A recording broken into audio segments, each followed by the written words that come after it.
All right, we have Jill Jacobs here. So, Jill, can you introduce yourself to the podcast here?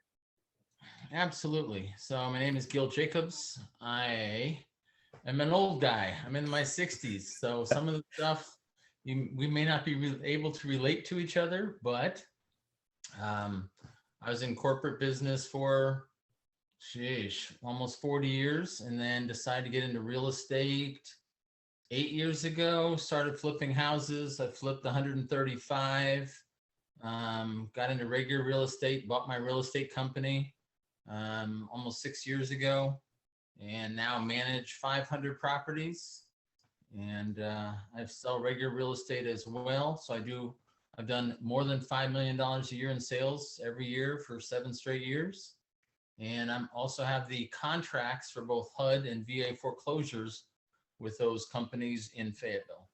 That is an impressive resume, Gil. So how did it all start from a kid, right, and onwards? Like, did you always want to do real estate? Well, I didn't start real estate till I was 51. So, I mean, I just wanted to, okay, you're supposed to do things that are like inspiring or you're motivated or you want to help the world. I wanted to make money. That's all I wanted to do, was just make money. I'm like, the rest of it, I know it sounds bad. I should really care more, but I just wanted to make money. Um, got out of college.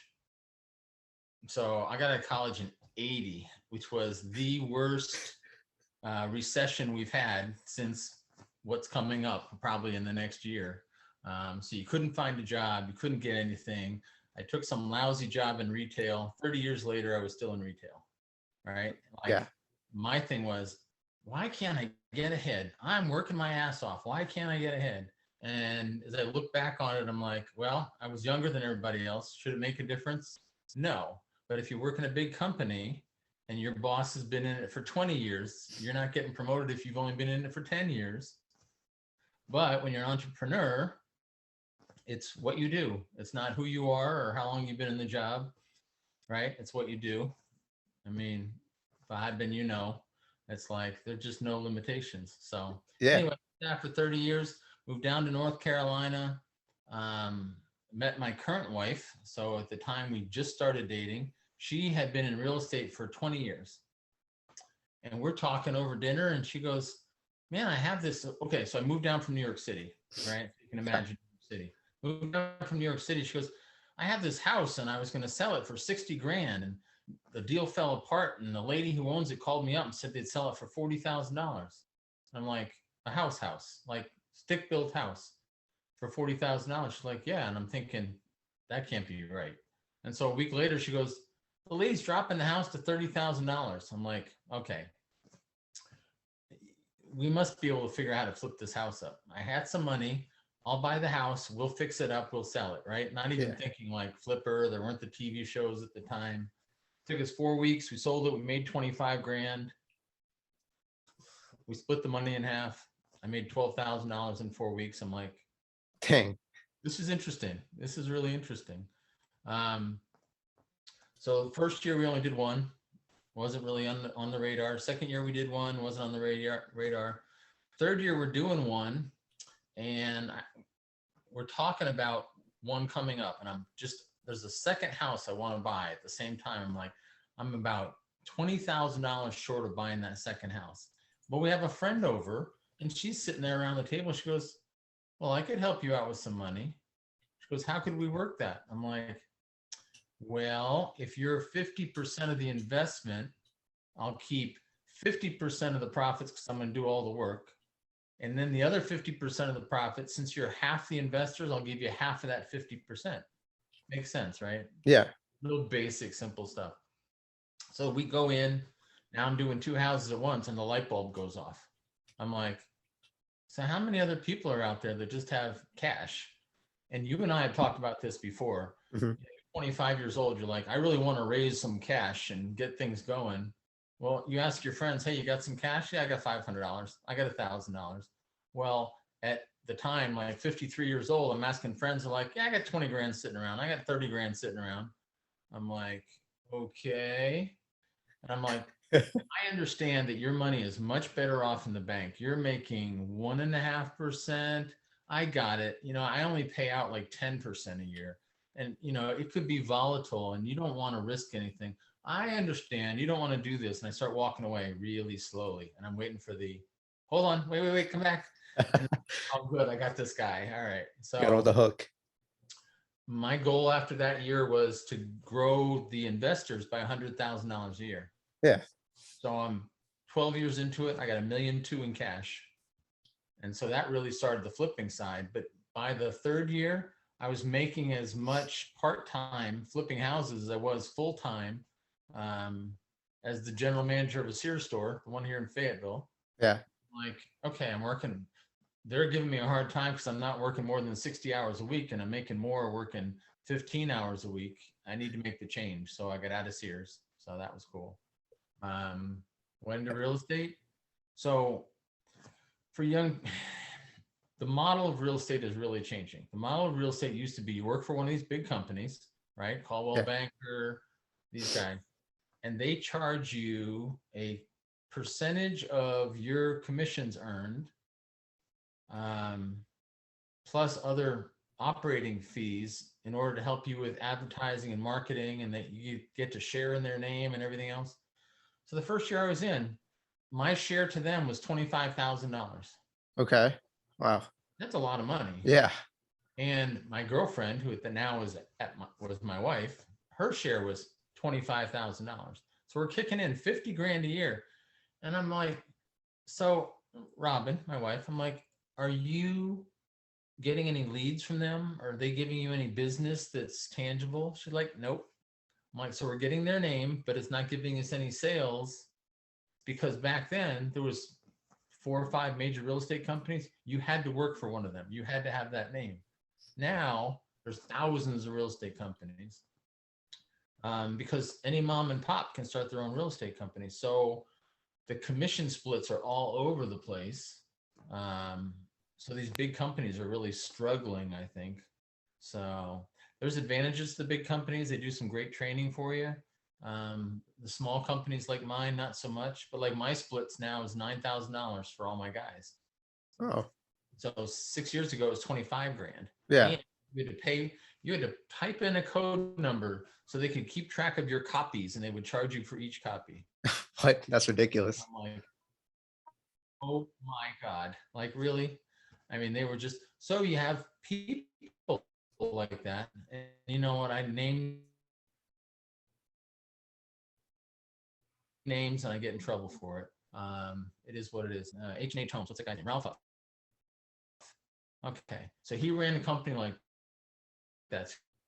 He had 200 agents getting 25 grand a year off every agent. What is that? $5 million to Matthews University. So he's making all the money, and the agents are just kind of doing their best to scrape by. And now the agents are understanding, hey, we deserve a share of this money. The owners don't need to make, what they were. So things have really changed in the real estate market. But I got into my own company just because the splits were just horrible. It's like, you look at what you were getting for what you were paying, it wasn't worth it. So, Got it. Now I am where I am. You literally impacted a lot. You said a lot of stuff right there, Gil. So I'm gonna cut it down into a little to little, right? Yeah. So you say you went to college, right? What did you study in college? Okay. Apologize to the young man who's getting ready to go to college. I apologize for what I'm going to say. I went for economics and finance. I went in pre-med. Okay. I went biology, and I went general business. Then I came out economics and finance. I find out that I cannot remember 80,000 terms because I really don't care. And in business, if I don't know the term, I just make it up. That's probably not a good thing in medicine. So, but I have my economics degree, and I'm like, okay, now I'm a senior. It's my spring year. I really need to think about a career. And I sit down with my advisor for the first time in 4 years. I don't know. It's me. And he goes, so what's your major? And I go, economics. He goes, why would you do that? I'm like, well, it's really interesting, and I want to get out in the business world. He goes, unless you went to Wharton School of Business or University of Chicago, you're not going to get a job in economics. I'm like, I just went to school for 3 3/4 years, and now you're telling me this. Like, he's saying, why would you take that degree? Well, so that was an absolute waste of my time. But the one thing he did say to me that I thought was really interesting, he goes, well, college just teaches you how to think and how to structure your thinking. Yeah. It doesn't necessarily matter, unless you're going to do like accounting and Like a that specialist. format. Yeah. It doesn't matter. You just need to understand how to think logically. And that's all we're teaching you. I'm like, okay, I'll take that away from 4 years of school. So, All right. but, Simon over here, he has a question about it. oh, Uh, don't worry. I was just curious. So, do you regret going to college then? Like because it felt like you wasted 4 years of your life now, or because if you don't go to college and you get to a certain level in business and you say, I didn't go to college, people just all look at you. I mean, they don't bitch, they don't complain, they don't say anything like if in an interview, but they're judging you. College is like, if you met somebody who was 30 right now and they said, oh, I didn't graduate from high school, you'd give them that double take, like, huh? Yeah. You would. It's like, what the hell's the matter with this person? They didn't graduate high school. College is getting to be the same way. It's like, just now, unless you're going to be Elon Musk, do you need to go to a $50,000 a year college? I don't think so. I think you just need to have a nice GPA out of a school. So, a lot of these people, a lot of the young guys, 2 years at Fayetteville Tech, it's free. Then they transfer their credit somewhere, state school, and they get out of the state school and it costs them 20 grand or 30 grand to get through 4 years of college. Yay. Right. Yeah. My daughter was a very smart young lady. I put her through 4 years of Gettysburg, 2 years of William and Mary. It cost me like 150 grand. And Holy shit. she got her master's in education. Yeah. She decided she hated teaching. Oh no. There goes the money. I'm like, whatever you do, do not quit your job until you have another job out of education. Talked to her the following week. She goes, I quit. I'm like, great, because I don't know how I'm going to pay my rent. I said, come work for me. So I hired her as my personal assistant. I taught her accounting. I taught her basic office stuff. We did that for 2.5 years. She moved back home to Connecticut, did accounting for 2 years, and now moved to Pittsburgh. And she's actually the accounts payable manager for a national linen service company that has like 300-400 employees. But all her experience that she uses is stuff I taught her at home. Oh. Right? I taught her how to do accounting, but her degree was in education. So, long-winded way of saying, yes, I think it was important to go to college, but no, once you get out of there and you have the piece of paper and a GPA 5 years later, as long as you say, yes, I graduated college, then it doesn't mean all that much. Yeah. And there's two things I want to hit right there. One is, what path would you steer people who want to get educated, right, in a certain field or whatever, but they don't want to go to college, right? They're like, okay, college is way too expensive for me. I can barely afford it. So how about I choose a different route? Like you said, right, you taught your daughter how to do what you do, and it basically it got her a job that is pretty satisfying in that case. And and the second question to that is, how would you recommend those finding these types of jobs, right? How do they get linked in with these jobs? I use the word LinkedIn. That actually works out pretty well. Yeah. Well, actually, it's funny because if you were talking about people who don't go to college because they can't afford it. Yeah. Okay. I'm not a military person. You are. Yeah. If you can afford it, I would absolutely say Army. Yeah. Army. It's going to pay for your education. It's like, come on. If that's the reason you're not going is because you can't afford it, but you want to, that would be really cool. Yeah. As far as getting into those careers without going to college, but kind of like working your way in, you just need a job in the field. Yeah. And people don't understand it. I have 8 full-time people that work for me. I kind of have a receptionist, greeter, handle the customers, property management side of the business. I'm like, look, start here. Learn this job, I'll move you to this job. Learn this job, I'll move you to this job. I will pay for you to get your real estate license. You have your real estate license. What do you want to do with it? You can do property management, you can do investing, you can do sales. I'll help you get there. But you got to get to that first step and then want to stick with the job for a little while, and kind of learn it and develop it. What do they call it? The Great Resignation? The Great Resignation. What is that? Is that like make it build a resume or something like that? No, they're talking about the amount of turnover in jobs right now Oh, is like triple when it's ever been. So as I'm looking to hire people, everybody whose resume I'm looking at, it's like they did this job for 8 months, then they went to this job for 6 months, and they went to this job for 9 months. It's like, come on, just 2 years. Put 2 years in a job so you know if you like it and you're trying hard. Because you can't tell me that somebody's at a job for 6 months, they ever really tried hard, maybe past the first week, right? yeah. They're not committed to it. They're not working at it. It's just, oh, it's a job. They gave me a hard time. I quit. I moved on. So that seems to be where everybody's coming from.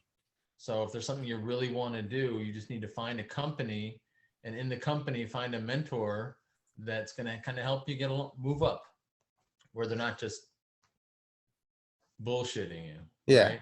Oh, if you work really hard at this job, I'm going to help you get to this and this. Like, okay, whenever you do a job interview and they go, if you do this, then in the future, this is going to be a great job. That's not a job I would take. It needs to be, here's what I can do for you today, and then we'll grow together. But like for me, my current personal assistant, I hired her coming out of college. She's been with me for 5 years. She's getting her license this June. She's through the course. And we already had a conversation with my property manager, my CFO, and her that when I'm ready to retire, they're going to pay me half the profit of the company. The three of them are going to run the company if they want to, and they'll split the other half, a third.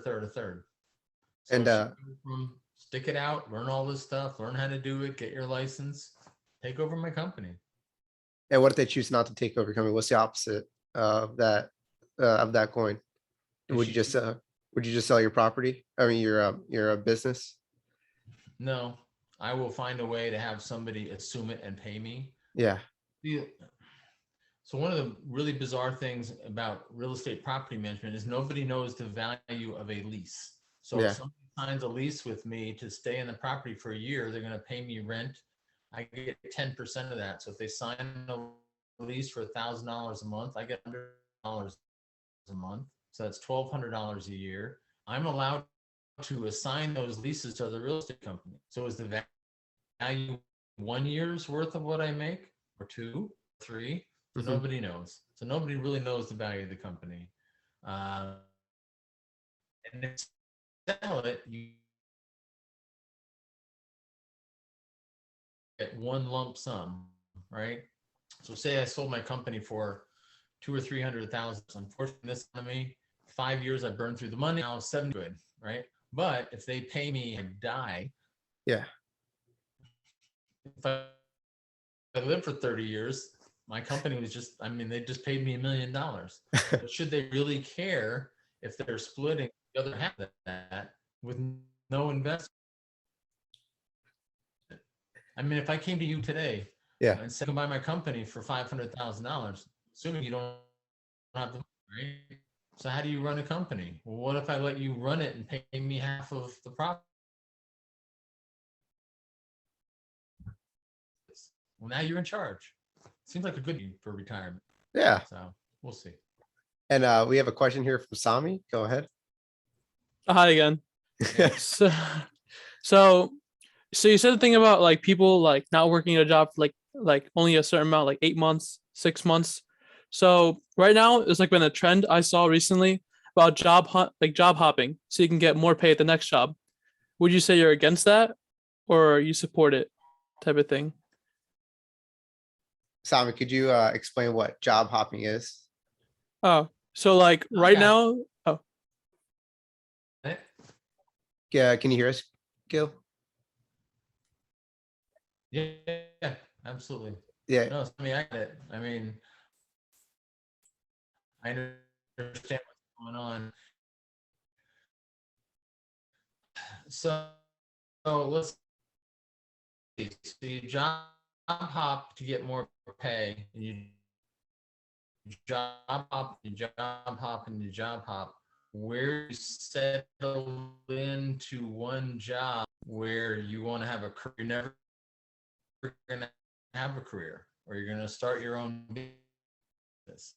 That's the tough part. At a certain point, people, well, I want to promote this person instead of, okay, I've hired this person and I had to pay them a lot of money to get around with me. There's not a lot of loyalty. I need to promote a position, but I don't want them leaving in 6 months. So I don't. The way it used to be in the business, like, well, the company's going to take care of you because they're loyal to you, and then you take care of them and be loyal to them. Well, guess what? Everybody now knows companies are never loyal to you. They're Yeah. just, and people are starting to be like, well, then I don't need to be loyal to them. But when you want to get that promotion or run their company or whatever, there's kind of a downside to changing jobs too much. So it's really your reputation. I think, I mean, staying at a job for 10 years, that'd be stupid. I just hired a girl who's been doing property management, who has a real estate license. She did it for 7 years. She was making $12 an hour when she left. Oh no.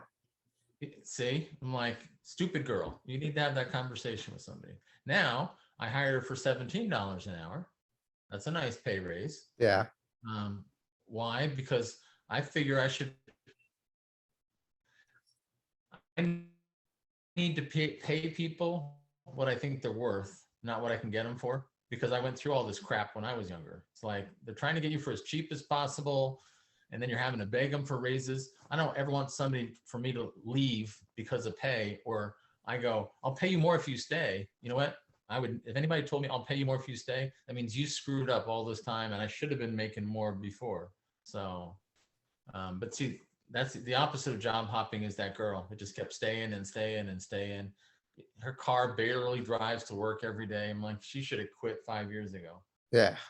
But so that part, you're right, but you just don't want to overdo it. So I literally get resumes where they've had 6 jobs in 6 years. That's like, and it's not like I was an accountant, I was a senior accountant, I was an accounts payable person. It's like I was a manager at McDonald's, and then I ran this financial group, and then I was a daycare supervisor, and then I'm like, okay, so this person has no idea what they want to do. They don't have a career path. It's like, that is not somebody I want running my company or being somebody that's going to stick around with me. Yeah. Does that answer your question, Sami? Oh yeah, but now I have another question from what you just said. Yeah. About that person having like different jobs.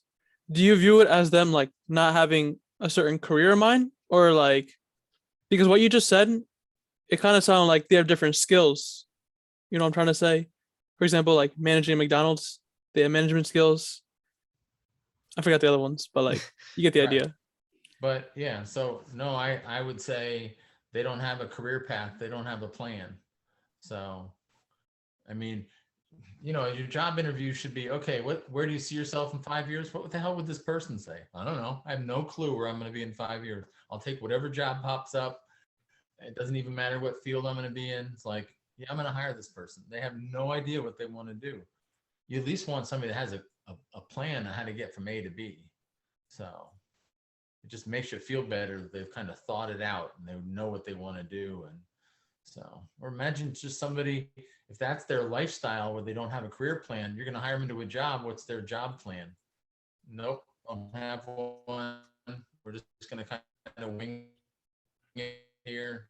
My department's just going to make it up as we go. It's just a little fine. It's nice to see structured, organized, planning people, at least in our business.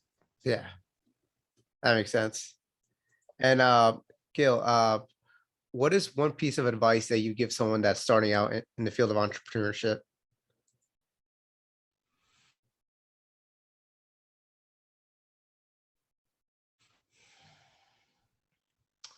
So one thing I saw in person, I'm going to give this person credit by name because she doesn't like me anymore and she won't talk to me. But she's very smart. You know who she is. Yeah, I know. Okay. So what she did was she decided she wanted to get into real estate. So she called up every person that had some expertise in a particular area in real estate and said, can you meet with me for an hour so I can pick your brain about what you do and why you're successful? And she met with like 20 people in her entrepreneurial sphere and said, what do you do? What's the trick? Why is it successful? How does this work for you? How do you do this? How do you do that? Where do you meet people? How do I get my hand on this? And everybody told her. And it's like, okay, you mean if I just ask people, they'll tell me? So the example I give, you're an explorer in the jungle in Africa. I'm your guide, and we get to this river, and there's crocodiles and piranhas. And I go, don't worry about it. Underneath the water, there's rocks. And I know where all these rocks are, and I can show you. And you as the jungle guy goes, oh, hell, I'm not going to listen to you. I'm going to try and figure it out for myself. And you jump in the water and you die, right? Yeah. So the whole point of that is there's a lot of people that have done some of the, and they can give you really good advice, and they're more than happy to if you just ask them. But so many entrepreneurs are like, I'll figure this out for myself. I don't need these people. Like, well, how about like not making the major screw ups that cost them $5,000? If all you get from a meeting with somebody is one little tidbit of something that's worth your time. I just met with people that did their first flip house, and they asked me to walk through it because it hadn't sold after it was done. And I'm like, why didn't you call me before you started? Well, we didn't want to bother you. We thought you'd be busy. Share their knowledge and information. It's just who we are in our business. We're not threatened by other people. We like talking about what we do. So I'm walking through their house and I'm like, you converted the garage. And they said, no, the garage was converted already. I'm like, okay. So it's got a closet in it. I'm like, yep. And it's on city sewer. They're like, yep. I'm like, and you took the door off. Well, it's between the kitchen and the garage. I'm like, well, if you put the door back on, instead of a 3-bedroom house, it's a 4-bedroom house, and your value just went up like $10,000. Yeah. They just looked at each other like, huh? Like, so that's one of those, just ask people to help you out that have been through it. I mean, I flipped 130 houses. It's like, I know what's going on. And in any business, they're going to share information with you, especially in the entrepreneurial field where people just kind of like, here's what went well and went bad for me, because none of us are threatened by anybody else. Because it's like, if you're better than me and I share my secrets, great for you. And if I share my secrets and you're not as good as me, okay, but I'm willing to take that risk. Why? Because most entrepreneurs are really cocky. And I don't think anybody's better than me. And if you are, yay. And if you're not, okay. So Yeah. And when people they come up to you, right? Would you expect something to give back, right? Like I hear a lot like you got to give something before you get something, right? And I guess that's what a lot of people that's the type of mindset they have before they even talk to anybody that's like big in entrepreneurship. What would you say something about that? Like they have nothing to give, but they can only obtain, or once they're like that, like the girl that you're talking about, right? How your relationship with her changed afterwards. Um, Something like that. It gets the entrepreneurship, it gets too much to their head, right? Where they basically forget their old self and what happened to them and how they learned. Would you say like it basically, not that it's harder for them to obtain the connection, right, with you? Is it better to build the connection? How am I saying this? It's kind of a weird way of saying this, but like whenever they're talking to you, right, Gil, is it better for them to obtain the information and build a friendship with you, or is it like, hey, you obtained it, now I'll see what you'll do afterwards? Like how do you feel about those? So my wife always asks me why I sit down with all these people. Yeah. And I probably spend 4 hours a month talking to different people about just business. And she's like, you're giving away your secrets, you're wasting your time. It's like, and I look at it as every month I meet 4 new people that when they walk away from me, A, they're going to be appreciative, and B, they're probably going to like me. Well, that's 50 new people a year. Yeah. This is a small town. I've been doing this for 7 years. What did they didn't give back to me. Every time somebody asked them about me, they're like, hey, he's a really good guy. He's really helpful. There you go. You just gave back. That's all I'm looking for. It's like, oh, I know Gil. I talked to him for an hour the other week. He just did it for free. Yeah. So that's me growing my business. Right. So take somebody out to lunch. I mean, you took me out to lunch. We chatted 6 months ago. Yeah. And it's just like, there's no give, no take. It's just like, okay, now I know this guy. Yeah. It's like, if anybody asks me about him, I have an agent that got into an argument with a title company. Yeah. So he went into her office. The head of the title company told her off because she was wrong. And he came in, he goes, I'm his broker in charge. So I'm, kind of his boss. Yeah. Like, so what should I do? I said, you should apologize. I'm like, but she was wrong. I was right. Like every time an agent asks about you to the head of this title company, she's going to say, he's an asshole. How many people is she going to talk to and go,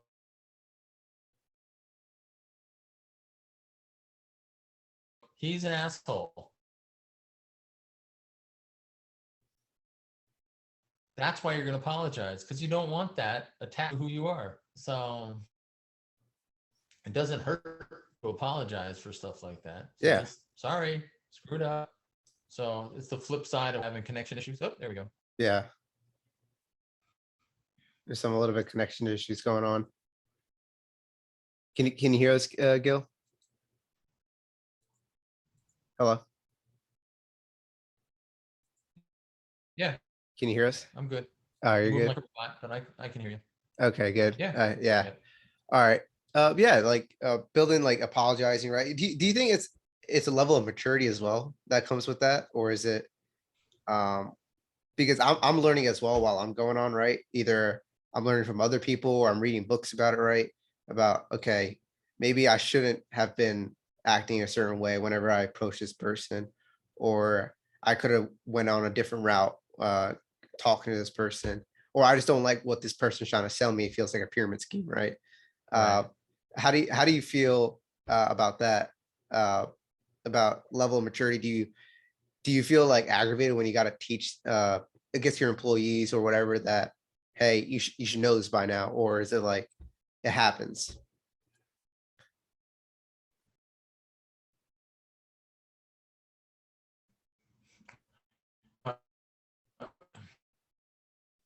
Especially in the real estate,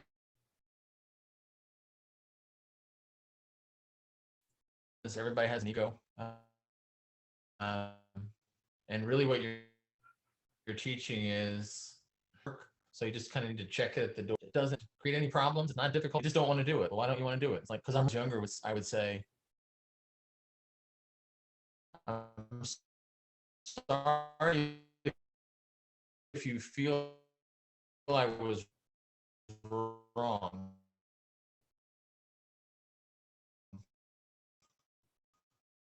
Well, that's not saying I was wrong. I'm just artist, but I think I'm right. But they would feel better. You lose me again? Yep. Yeah. You go ahead, Gil. Can we hear you? I'm done. If you heard me, I'm done. Yeah, I heard you. Yeah, I guess it's better if you had your camera off, because that, I guess the internet is kind of bad whenever you have your the connection gets bad whenever your camera on or something.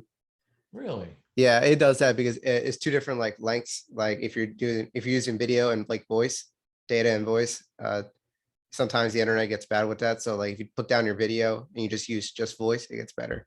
That's why whenever you use FaceTime or whenever you just call people through cell, usually sells better than FaceTime because they're also putting the video footage out there. Gotcha. Yeah, just small things you can learn. And Well, what do you believe like an action that someone can take to pay dividends to their future? Wow, that's a big question.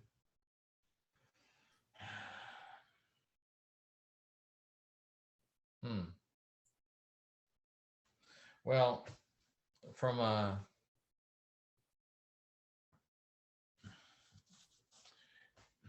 everybody tells you when you're young that you should set money aside. Hmm. You might be the only one that probably has done it. I think most of us spend everything they have. Having working capital to be an entrepreneur is just huge. I didn't have it till I was 50. I think probably because of my ex-wife, but that's another story. Yeah. Um, but if I could have set $100 a month aside, right? When you have the cash to do things versus you're having to go out and borrow money. So Yeah. on the physical side, having capital to do better for yourself is huge. Um, but on the other side, if you're going to stay in the same town, those relationships are enormous. So especially with other real estate companies. Fabian, you know Jay Dowdy? Jay Downey? No. Well, who's that? So Jay Dowdy owns Berkshire Hathaway Prudential. Okay.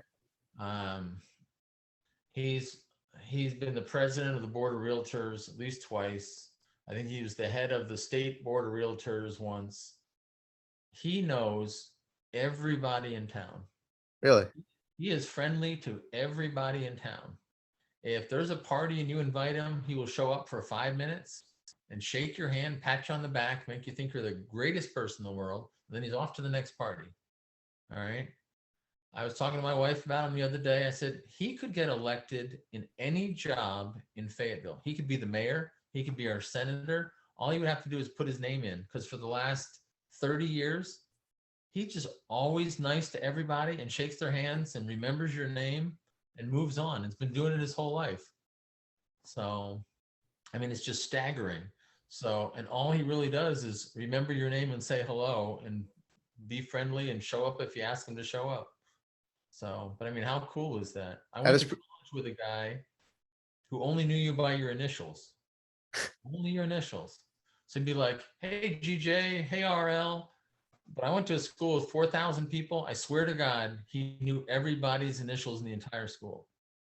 what's the secret? Like why how does that process One through of his those brain? memory tricks. I don't know what it was, but everybody liked him.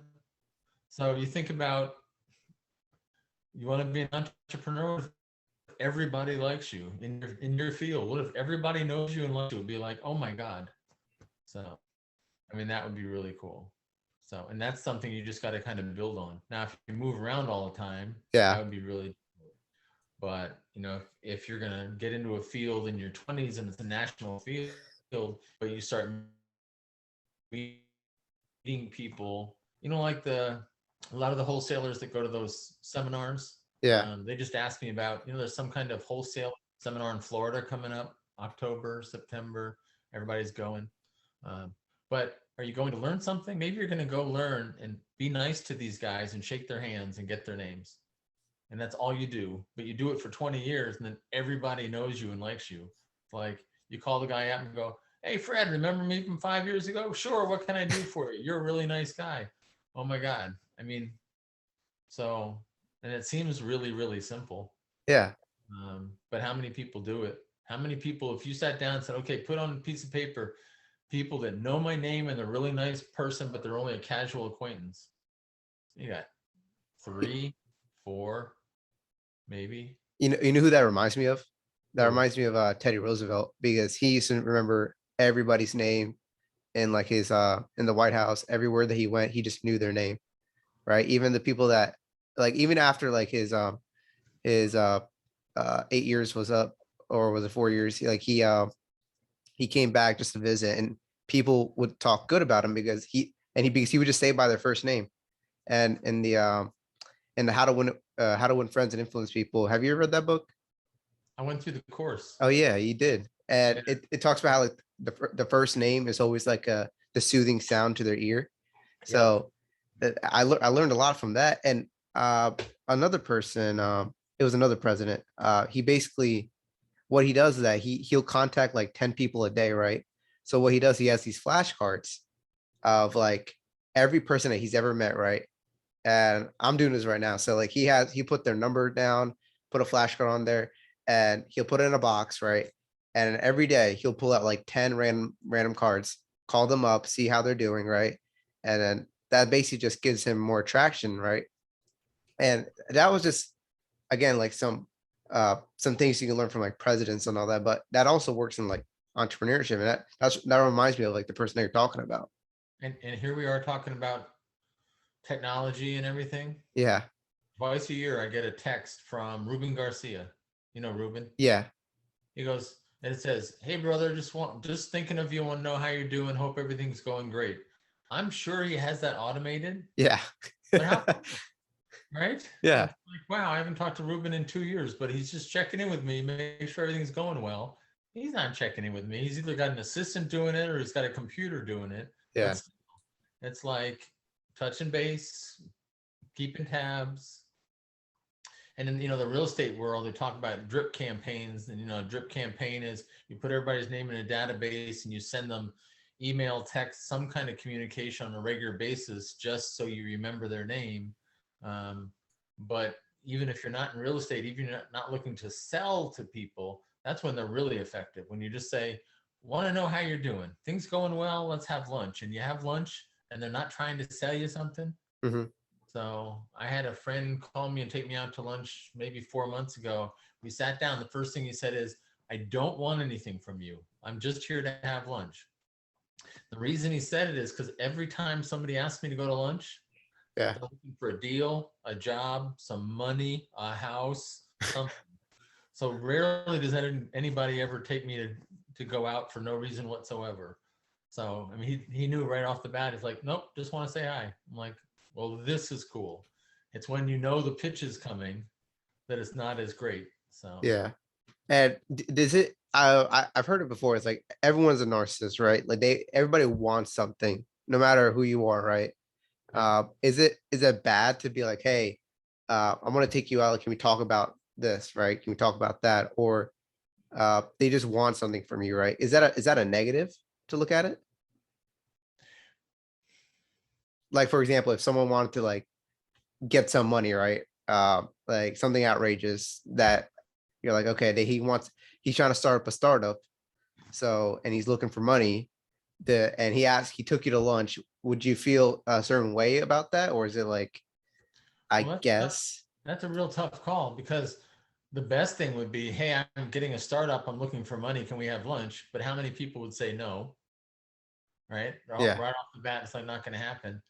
But if he says, "Let's have lunch," and you're like, "Okay, I'm eating. I'm waiting for the shoe to drop. I'm just sitting here eating, but he's going to ask me for something." You're already irritated. It's like, it's coming. Like, go ahead. So And I personally would rather have somebody just go, "Hey, you want to come out? I want to talk to you about my new business." I'd probably say yes if I like even yeah, remote like the person, but at least I know why we're there. yeah. Is it better to like just like not is it better to like not keep it a secret and like hold it till the end, or is it better to say it up front and like let them know before you like basically not waste your time or something? I would do it up front. Yeah. But so you guys have all had probably regular standard jobs, right? Just Yeah. those. So again, me working in business for 30, 40 years, it's like they sit down for your annual review, and it's like, "Okay, here's how you are in customer service. Here's how you are in being organized. Here's how we're going to give you an above standard, a meet standard." Okay. When I was that employee, all I was thinking was, just tell me how much money I'm getting. Just cut to the bottom of the page and tell me what my raise is. I don't really care about the rest. Mhm. When I give reviews now, I go, "Hi, we're sitting here for your review. First thing, I'm giving you a $2 an hour raise. Get it over with, put it out of your mind. Now let's talk about you." And they're like, "Okay." Now they're listening. Is the other way around? They're not listening to you. It's just, tell me how much money I'm getting. So I switched it up because I was only ever waiting for so based on that, if I was going to go to lunch with somebody, I'd rather have them go, "Look, I'm looking for $50,000 for this business." And I go, "Yeah, probably not for me, but let's have lunch." And they go, "Okay." Now you're just having a conversation, right? You Yeah. enjoy this company. Huh. Yeah. See, I do get those like the same thing where like people I'm like kind of anxious like you where they're about to drop something on me. I'm like, I know it's coming up and I don't want to hear it, right? And I'm a straightforward guy, right? So if I'm like, hey, I want this, I want that, I say it up front. And these guys know it too. I don't really want to waste any more time that I have to. And again, if you want to have lunch, let's make it happen, right? Let's make it other than business, right? Right. It would be better. Well, so let me tell you one thing about being an entrepreneur is if you run your own business, you can do whatever you want, Yeah. right? So that's one thing that I decided I wanted to do. Um, Another thing I decided I want to do is, and this is totally off subject, but so you get annual raises typically in any company. So I started giving mine November 15th because you got your first raise the week of Thanksgiving, Mhm. which is when you need the money anyway. Thanksgiving and Christmas is a really good time to get extra money, not January, not February. Giving your money Thanksgiving, right? That just makes sense to me. So as an entrepreneur, it's like I can run my business any way I want to improve morale or make people happy. Or I mean, I don't know if you know, I do Beer Friday, Yeah. Tell me four that. o'clock. Everybody stop working, sit here, drink a beer, bitch and complain about your job and all the stupid people that came in this week. But at 5 o'clock when everybody's leaving, they're not thinking about it anymore. They're done. They're done bitching. It's out of their mind. They've had a beer. They're a little bit relaxed. The worst thing to do is leave Friday afternoon at 5 o'clock and be angry. So, so being able to be an entrepreneur is you can just make up your own rules, which is Yeah. just cool. And, So, and I do like how you do it though, Gil, because I see it all the time, right? Because a lot of jobs, especially in the military, right? They'll hold you after, like it's Friday, you want to go home, right? And like have fun or just relax, right? But they hold you a couple hours later saying that we got to get this work done. And it's just so annoying, right? Because they don't care about the people that work there. But you, on the other hand, you know how that feels. You know, like you've been there. So you're like, okay, I want to make this good for my employees, make it fair, make it where it's like they could do whatever they want because this is my company as well, right?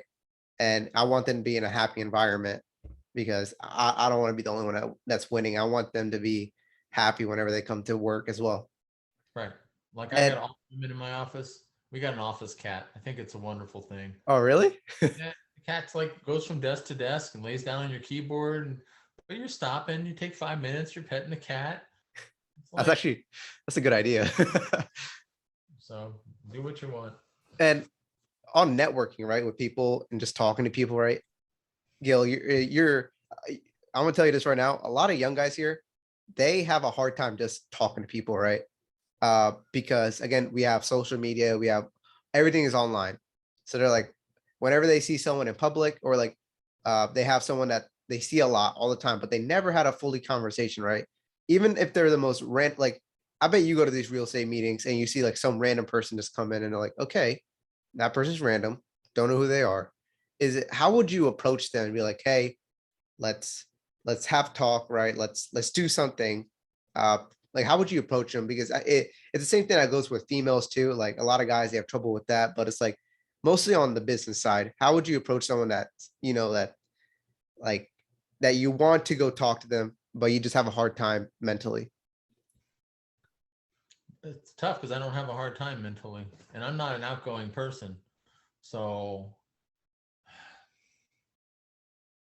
I mean, I don't even know how to respond to that because I don't have a tough time. It's just you see, like you said, you see somebody just walk up and go, "Hey, I'm Gil," and hopefully they tell your name. It's like, "What are you here for? What do you do? What's going on?" And Yeah, try and chat. When you can tell right away that person that shuts you down, they don't want to be friendly. So, which and makes it tough. Kind of wonder why they're there anyway. that's another thing. People that shut you down or people that are just negative or they're just like trying to just sell you something, right? Because I don't know how many times I've been into these meetings and they don't ask me for my name. They don't even tell me their name. And they just give me like a business card, right? And I'm like, this is so wacky. What would you say about that as well? But those are the people you take their card, put it with the rest of the stack in your desk, and move on. There's enough people out there in business that you need to find the people that are on your team, Yeah. right? One of the things I have told people, I've always had large management staffs that work for me, and conversation is, you're either on my team or you're not on my team. Which one is it? And make a person go, yeah, I'm on your team. Because people will be honest with you. It's like, well, I'm on your team, but if you're wrong, it's like, no. You're either on my team or you're not on my team. If you're playing football and the guy next to you is wrong, it doesn't make a difference. You're still on this side of the line. It's just the way it works.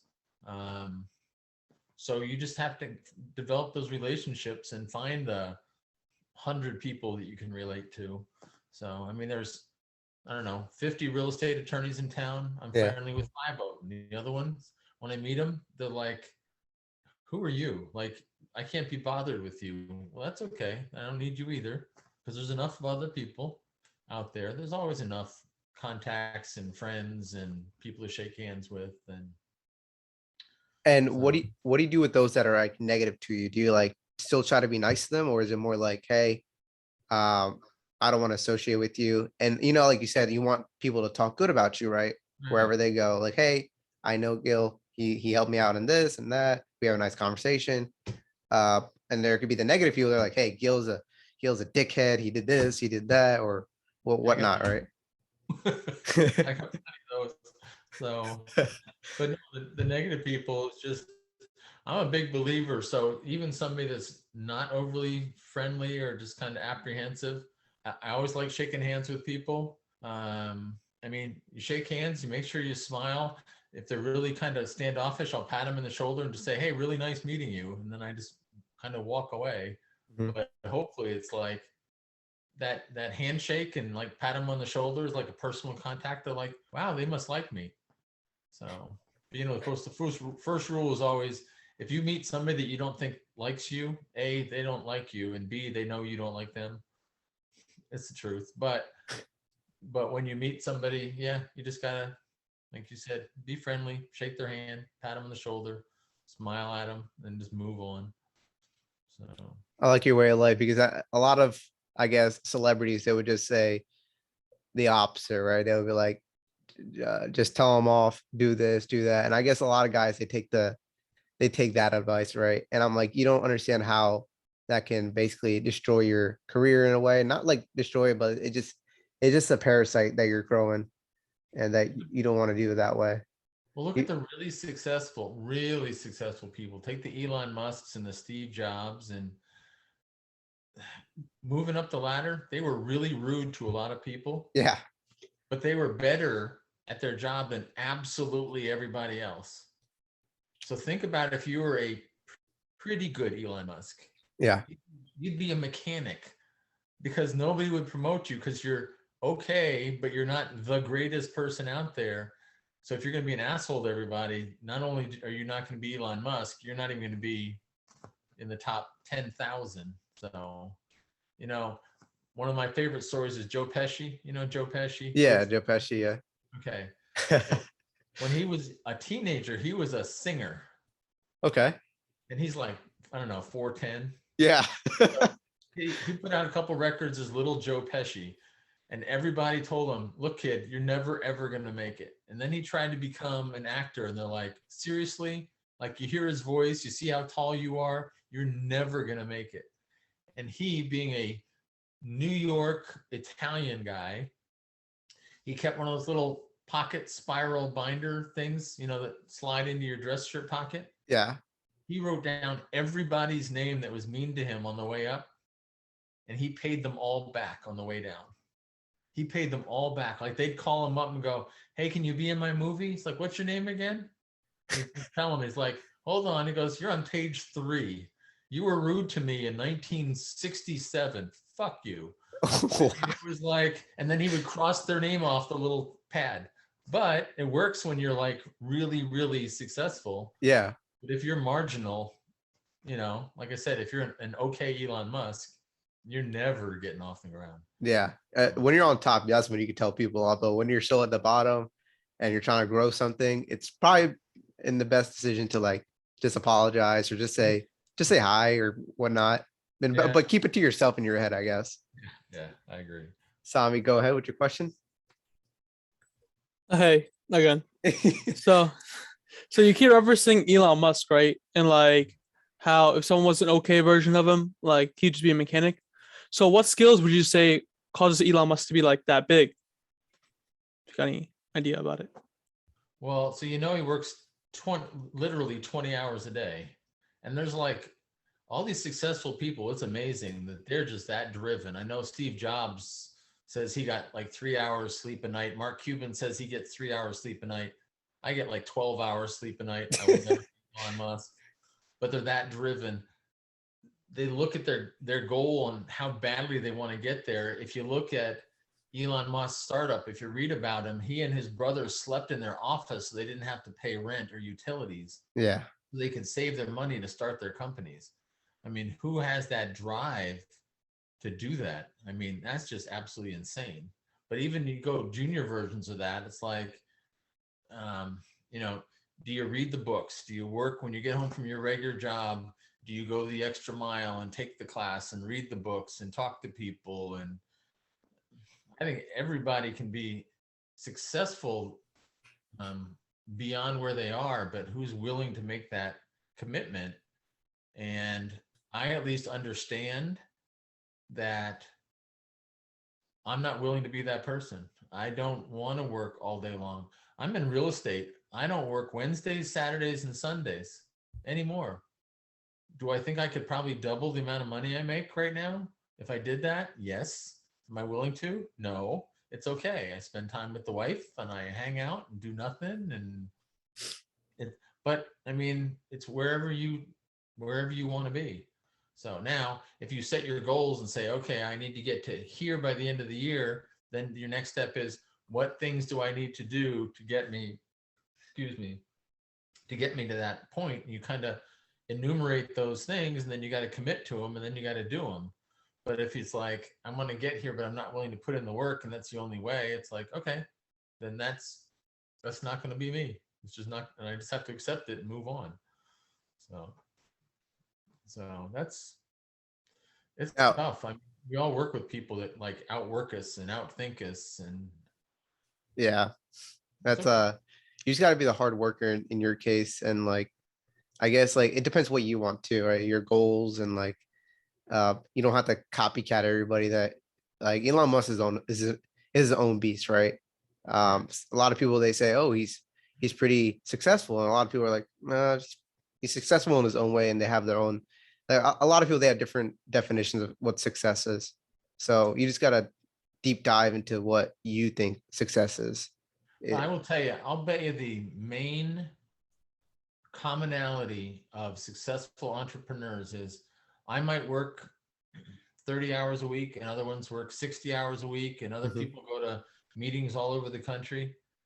But the commonality is we all think about our jobs and our company 24/7. Of I course. sleep it, I dream it, I think about it, I'm planning it. I used to have what I would call retail epiphanies. I wake up in the middle of the night and I'm like, I know how to fix this. And now it's just regular for my job. It's like they're like, you don't work that hard. And I'm like, I'm thinking about my company all the time. All the time. So I'll come in on a Monday morning and like, I know how we're going to do this. I figured it out. I've been dreaming about it and thinking about it. So even I'm watching TV, they're like, you're not working very hard. I'm like, I got this all worked out. I got it all figured out. I know where the money's coming from, how I'm going to finance it, who I'm going to get to do it. It's just a way of you meditating on it.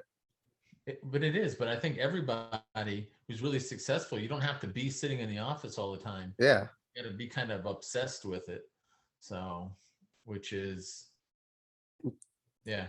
So And, and Gil, with that, how do you because I know I have in my environment, right? A lot of people, they're pretty negative towards like some people trying to be an entrepreneur, or they're just not supportive, right? So what is your relationship with your friends, right? Or like what do you think makes a good friend? wow. I think friendship's independent from work. Um, I mean, that you don't care what the other person does or Yeah. their lifestyle or anything else. And that's really a tough part. Um, and you guys will all see it sometime in your lives, which is like I'm working really, really hard, and I've decided I'm going to sell my $80,000 condo, and I've done so well. I'm going to go out and buy my $600,000 house. And you move into this really nice house. And half of the people that thought were your friends won't talk to you anymore, which sounds backwards. You would think it'd be like, oh, he moved from a big house to a small house. Now I don't want to talk to him. It's your friends getting jealous of you being successful because they're not really your friends. Yeah. Amazing that you separate from people just because of their perceptions of you. So you do. I just had friends that bought a house out in Eastover Air, and they went from a $150,000 house to a $750,000 house. And I told them, a lot of people that you used to have come over for cookouts, they're not going to talk to you anymore. And they're like, no, they're friends of ours. Now the lady said, yeah, I got it. I understand. They're jealous. They think they can't relate. They think we're snobby because we worked hard for our stuff. Yeah. We're the same people. So you can't relate friendship to what you do or what you have or who you are. It's just got to be that, that personal connection separate from money, which is really tough. Yeah. And did you have like a mentorship or anything that taught you like how to get this far in life, Gil? Like how to teach you all this other than I guess that guy that taught you not the management stuff, or the guy that first hired you for your job, right? Did you have a mentor or anything like that? No, and I talk about it all the time because it's something that's important to me, but I would say nope, not even close. But again, you're just thinking about it all the time on what do I need to do differently? What did I do wrong? How can I do better? And in a regular 9 to 5 job, does that really help you? No, because you still got to fill out the forms and process whatever you're doing. And whether you're smarter at the end of the day or not, it doesn't make a difference as long as you complete your tasks. But in entrepreneurship, it's like, hell, I can double my business next year. Yeah. So then now the things that come into your head, it's like, I can try this because there's nobody telling me I can't, because this is, my idea or my startup or, whatever you want to do. So Yeah. that's a huge thing is you have a regular job and they're like, if you work really, really hard and you bust your ass, I'm going to give you a 5% pay raise. It's like, woohoo, 5%, right? Inflation's at 8, you just lost money. Entrepreneurship, you can sit down with your company and go, okay, I made $50,000 this year. I want to make $200,000 next year. How do I do that? Well, if it's in units, I make $1,000 for every unit I sell. We'll go from 50 to 200,000. I need to sell 200 units instead of 50. Well, how do I do that? Is it marketing? Is it meetings? It's like, what are the things that will get me there? And you write it down. You go, if I follow all these, will it get me to where I am? Yes. And then you execute, and let's say you don't make it, but instead of hitting 200, you do 100 units, which means you made $100,000. And the year before you made 50. You just gave yourself 100% pay raise, which would take you at the other stupid company at 5%, it would take you 20 years to get to the same place, which is why that's entrepreneurship. It's like, nobody's giving me 5% when I'm working. Yeah. So I can double my pay, I can quadruple my pay, or I can fail miserably, but You basically have full control of it. you have control of it. And if you think about it enough, It'll happen. It'll happen because you're just going to figure it out. Like you just see it, it's coming. So what were the biggest mistakes? What are the biggest mistakes that a first time entrepreneur can make starting out that you've seen or you've done? I think so 2 things. Number 1 is putting your faith in somebody you don't really know, where you're expecting them to do a job without you having to follow up and watch over them, but you don't actually know them. And then along those same lines is trusting somebody to do something and you just believe that they're going to do it. So in real estate, house flipping, it's like I hired a contractor. He says he can do all this work. So I'll come back in 4 weeks. It's like, oh my God, this house is a disaster. I just burned through this money. I'm gonna have to redo all the work. It's like, so how should you have done it? Well, you should have gone out there every day because you don't know him and ask him what he's doing and what's going on and how should it look and why did it turn out this way. And I think the expression is inspect what you expect, right? Yeah. Supposed to look at it and make sure it's right. But most new entrepreneurs, we have 1, 2, 3, okay, at least 3 entrepreneurs I know that all have the same plan going on in either the last couple years or coming up this couple years, which is I have this really successful business that I run. And it's so successful that I'm going to kind of standardize it. And I'm going to explain the standards to all these people. And then I'm going to keep all the money for myself. And I'm going to move away and they're just going to keep running it the same way. Like you're just going to step away from the business and it's going to keep running equally well. It's like, oh my God. And you know these people, you may not know it's the situation, Bodman, but it's like, I'm going to move to a different state, but they know how to do the work. So I'll just come down once a month and make sure it's going well. And they're just going to keep like, no, you got to be there and involved and looking. Yeah. And those are like the Elon Musk and like the, the Jeff Bezos, right? They're still in their company too. Like they have a big focus on that. And you're wondering why haven't they quit? Right. Yeah. Or why haven't they retired? It's because they know that they're always constantly thinking, like you said, about their company. Is it going to do well? Inspect the expected, right? Yeah. So, they're always thinking of it. You got to stick your nose in it all the time. You can't just rely on somebody else. How many people okay, you guys really haven't had employees yet. You're not at that point. Yeah. Employee, I'm like, they should do better at their job. I'm like, but you used to do this job. Yeah, they should do as well as me. Well, here's a good lesson.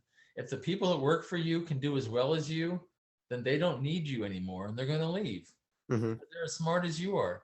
So most of the people, I should say, almost all the people that work for you are not as smart as you because they work for you.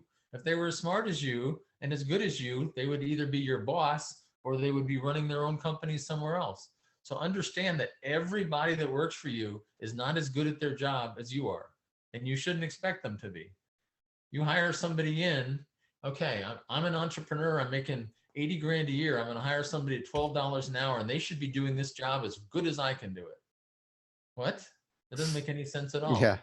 So you know they're not going to do it as well. So you need to be there and go, you need to improve on this and let's try this and can I help you here? And the fact that you hire somebody and go, they need to do better. It's like, this is as good as they do. That's why they're making this amount of money. Yeah. It just what it is the way it is. You need to understand that nobody that works for you will be as good at their job as you are. Or you're eventually not going to be in the same job that you're in now. You'll probably start failing, right? Yeah. And is there any regrets that you have like in your career that like not having done earlier? Surprisingly, okay, this is a little bit of my assholedom. I don't have regrets about anything that I do. I figure at the time I take the best information I have, I make the best decision I can, I think about it, and if it's wrong, it's wrong, but I don't regret it. It's the best I can do. We just move on, right? No, I don't regret stuff. Okay. I literally do not feel bad about anything I do. Even when I do it wrong, I'm like, it's the best job I could have done at the time. Okay, move on. So it's a little weird, but. How is your business structured with like LLCs and S corps? You have like the regular S corp, maybe a trust fund on top of that, and like a bunch of LLCs underneath that S corp. So, first year I bought my company. Well, when I started flipping, I was an LLC because everybody says do LLCs. Yeah. And then I bought my company and I was an LLC. So at the time I had a nonprofit, my flipping LLC, and actually when I bought the real estate company, it was an S corp. Okay. So that year I paid like $35,000 in taxes. Not happy. Anyway, I went to this accountant who is still my accountant. I don't know him for much longer. He's an old guy. Yeah. And he explained to me, he's like, you need a C Corp and 3 S Corps right off the bat. And here's the attorney that can set it all up for you. And I'm like, I don't understand. And he pulls out this whiteboard, starts writing all this shit and drawing arrows in different colors on the whiteboard. And I'm like, I have no concept of what you're talking about, but as long as you're telling me it's going to be better, then I'm okay. So the next year I paid $3,000 in taxes. So Nice. I know he was very smart. So what did he do? So the C Corp is a holding corporation, right? Yeah. Okay. So let's say you have 3 S Corps. The first S Corp makes 50 grand that year. The next S Corp makes 50 grand that year. And the next S Corp loses $100,000 that year. Yeah. Well, the company that lost $100,000 paid no tax. The second company that made 50 grand, let's say they paid 20% tax. So that's $10,000. And the first S Corp that made 50 grand, they also paid $10,000, right? Mm-hmm. So total, you paid $20,000 in taxes. Okay. So what's the C Corp about? All right. C Corp, you still made 50 grand, and lost 100 grand. All that profit rolls up to the C Corp. The C Corp for that year made 0. It made 50, it lost 100. So it redistributes the income and the expenses of the 3 corporations to show that they each actually made no money and you pay no taxes. Yeah. So one way you paid $20,000 in taxes, and the next way you paid 0 in taxes, and they're both legal. So C Corp and S Corp, I'm not smart enough to 100% understand it, but I don't pay any taxes anymore. So, I mean, it does make sense to a certain point, and that's why I'm set up the way I am. So I actually have, where am I at? Do you have LLCs underneath those S corps? Nope, my nonprofit doesn't really make a difference. So that's an S Corp. I started an LLC for properties I was going to be holding and decided I'd be a really lousy person to hold on to properties. So I don't do that anymore. Everything else is just straight S Corps. Nice. Anybody that's that smart, you're never going to be the smartest about everything. Yeah. Right. So you find People ask me questions like, do you think this is legal? I'm like, I am not an attorney. That's what attorneys are for. Do you think this is a good tax decision? I am not a tax attorney, or I'm not a good CPA. That's what CPAs are for. So there's a reason you pay these people. So, you really got to use them. It's like, okay, Steve Jobs, why did he die? Steve Jobs died because he had some kind of cancer and the doctors told him it could be treated, but he went to Japan or Korea or something for some kind of herbal treatment. And on his way back, he died because he researched it himself, and he's smarter than every other doctor in the United States. And they really feel like they could have helped him live, but he died because he's just smarter than them. Yeah. It's a good lesson. You can't be the smartest person about everything. Yeah. So find the smart person and just rely on them. It's just your team that you're in. And Sami, what's your question? My question is like, how do you find this person per se? Because like, there's all these different attorneys. How do you find like the one that's right for you? So attorneys are easy because you can. I mean, I have like 40 transactions with attorneys a year. So like the first year I tried this guy and this guy and this guy, and this person doesn't pick up their phone for me, and this person says we can't close on time. And then the real estate attorney I use is after like the second transaction with her, she's like, here's my cell phone. If you need me on the weekend, call me. I'm like, bingo. Okay. She's there for me if I need her. Perfect. Believe it or not, the accountant I used, my attorney went to high school with his daughter. Wow. So I like my attorney so much. I'm like, who do you use in his accountant? She goes, I use this guy. I've known him since I was a little kid. I think he's really good. So I went to him and he gave me the whole spiel my previous accountant that I was using kept posting on Facebook all the cars and beachfront condos and stuff he was buying while I was paying all this money. I'm like, okay, when your CPA makes twice as much as you do, there's something wrong. So Yeah. so you just keep trying out people, and this guy's like, when I met my accountant, he said, he said, have you met those accountants that used to work for the IRS? There's a lot of them. And I said, yes. And he goes, what they'll tell you is that they know how the IRS works, and you can guarantee that they're going to follow every rule the IRS has. I'm like, okay. He goes, why do you want the guy that's going to follow all the rules from the company that's going to take all your money? I'm like, okay. For example, so his example was, okay, you've been deducting your golf country club membership for 20 years. I'm like, yeah, everybody knows you can deduct a country club membership because he goes, no, that's illegal. I'm like, really? He goes, yeah. He goes, you're getting a service in exchange for payment, so it's not deductible. You're supposed to pay that, but you can't write it off. I'm like, okay. He goes, so what's the right thing to do? You come to me and I say it's illegal. What's the right thing to do? I'm like, I don't know what. He goes, keep writing it off. I'm like, why would you do that? And he's like, well, they didn't catch you the first 20 years. They're not going to catch you the next 20 years. It's a deduction. And IRS only goes back 3 years. So say it takes them 6 years to catch you. They go back 3 years. That's taxes you would have had to pay anyway. The 3 years before that, they didn't catch you. You got the deduction. I'm like, I like you. You're good. So, I mean, if you can relate to them and they make sense, I mean, that's pretty cool. And I do the same thing I've gone through all the different painters and carpenters and, all those different professions until it's like, and again, finding people that are part of your team, they're not trying to screw me. They're not charging me for extra stuff.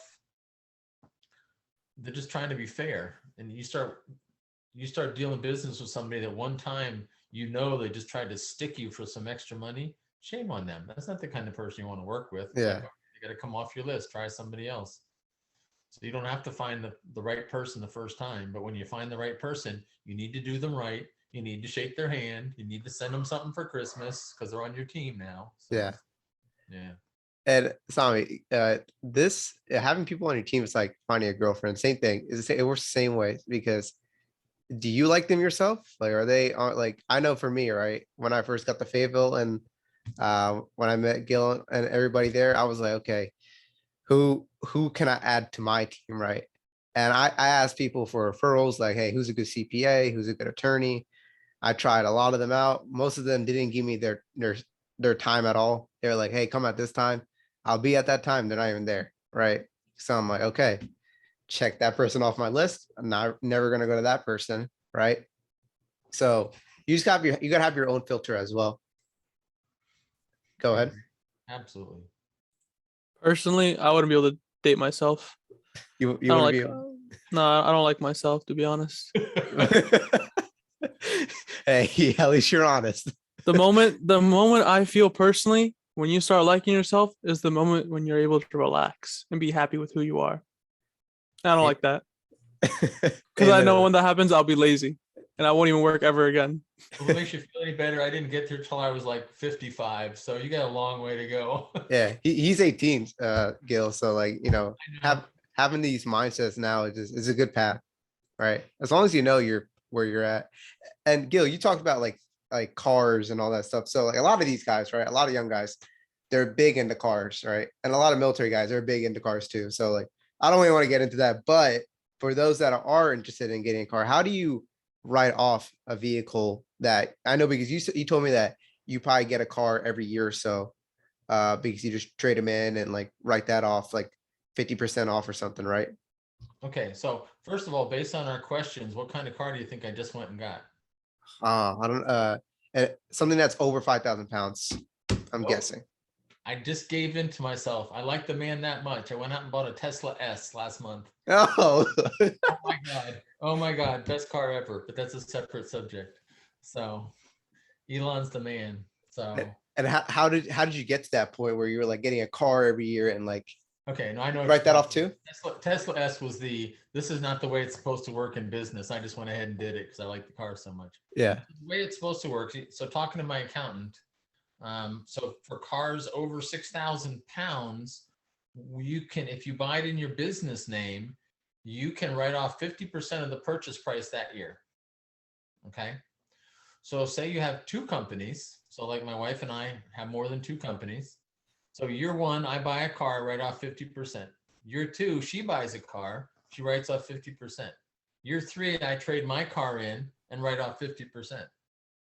If you do the math, it gets a little confusing, but let's say we're buying $40,000 cars.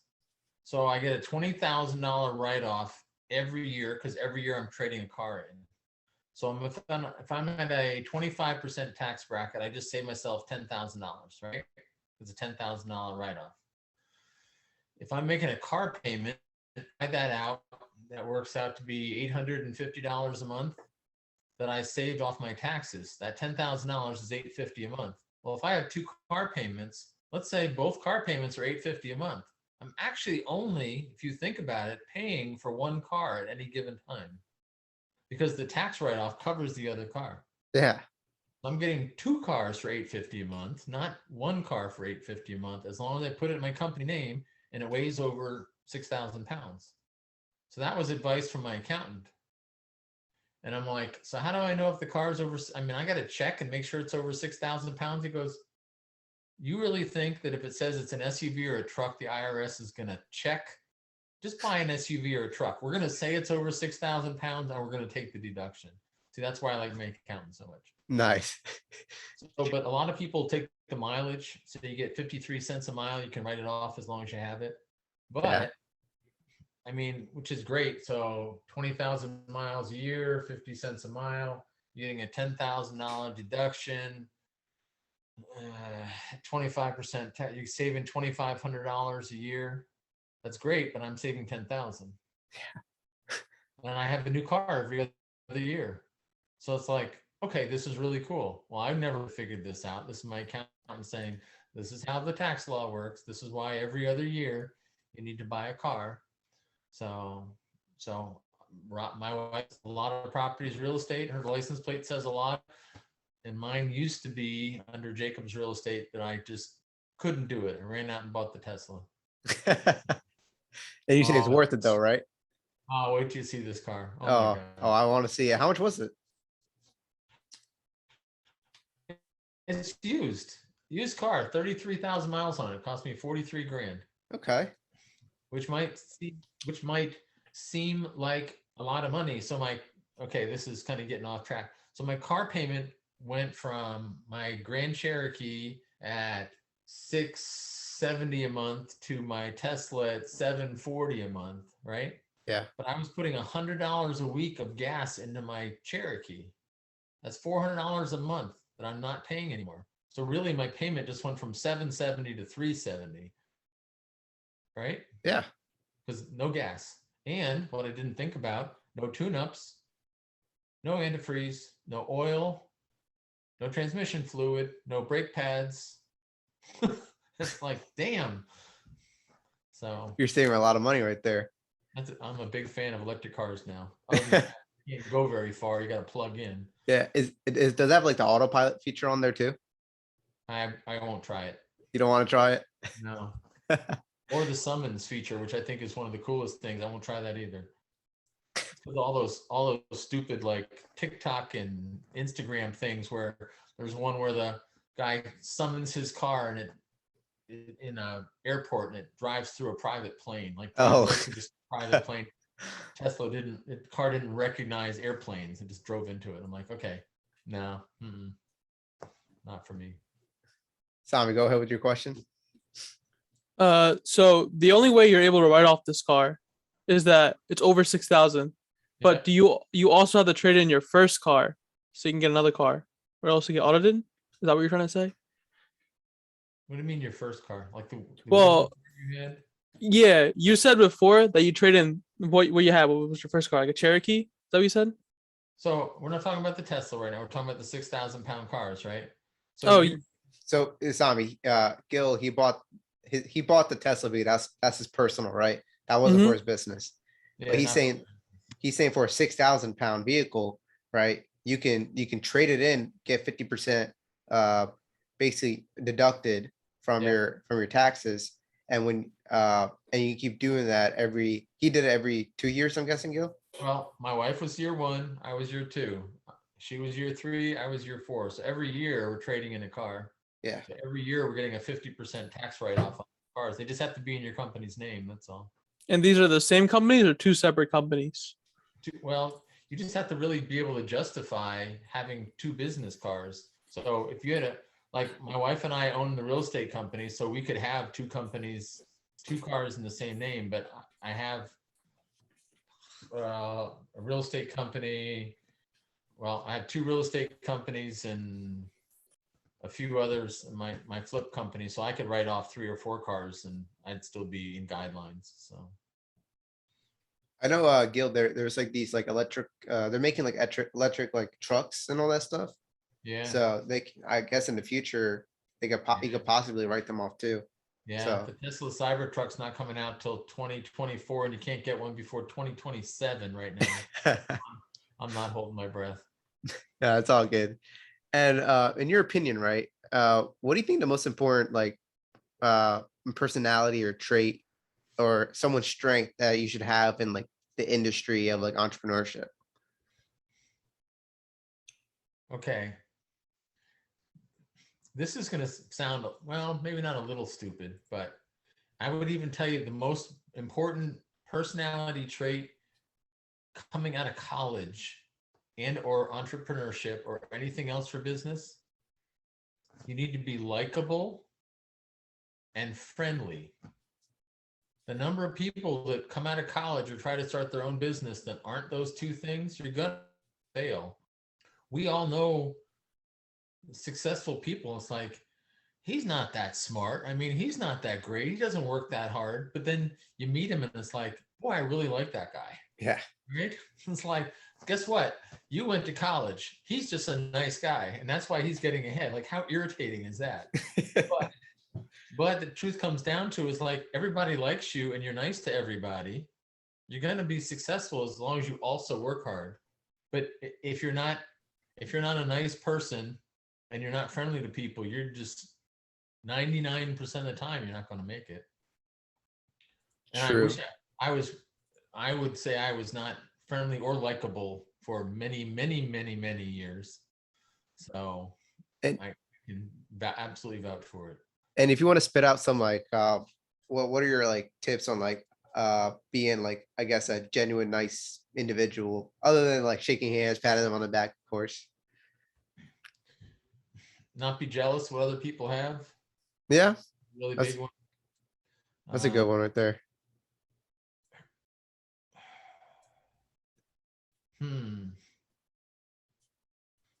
Because we all have that difficulty of trying to actually, because you could see the fakers and they're like they're just forcing to be nice just so they can like me.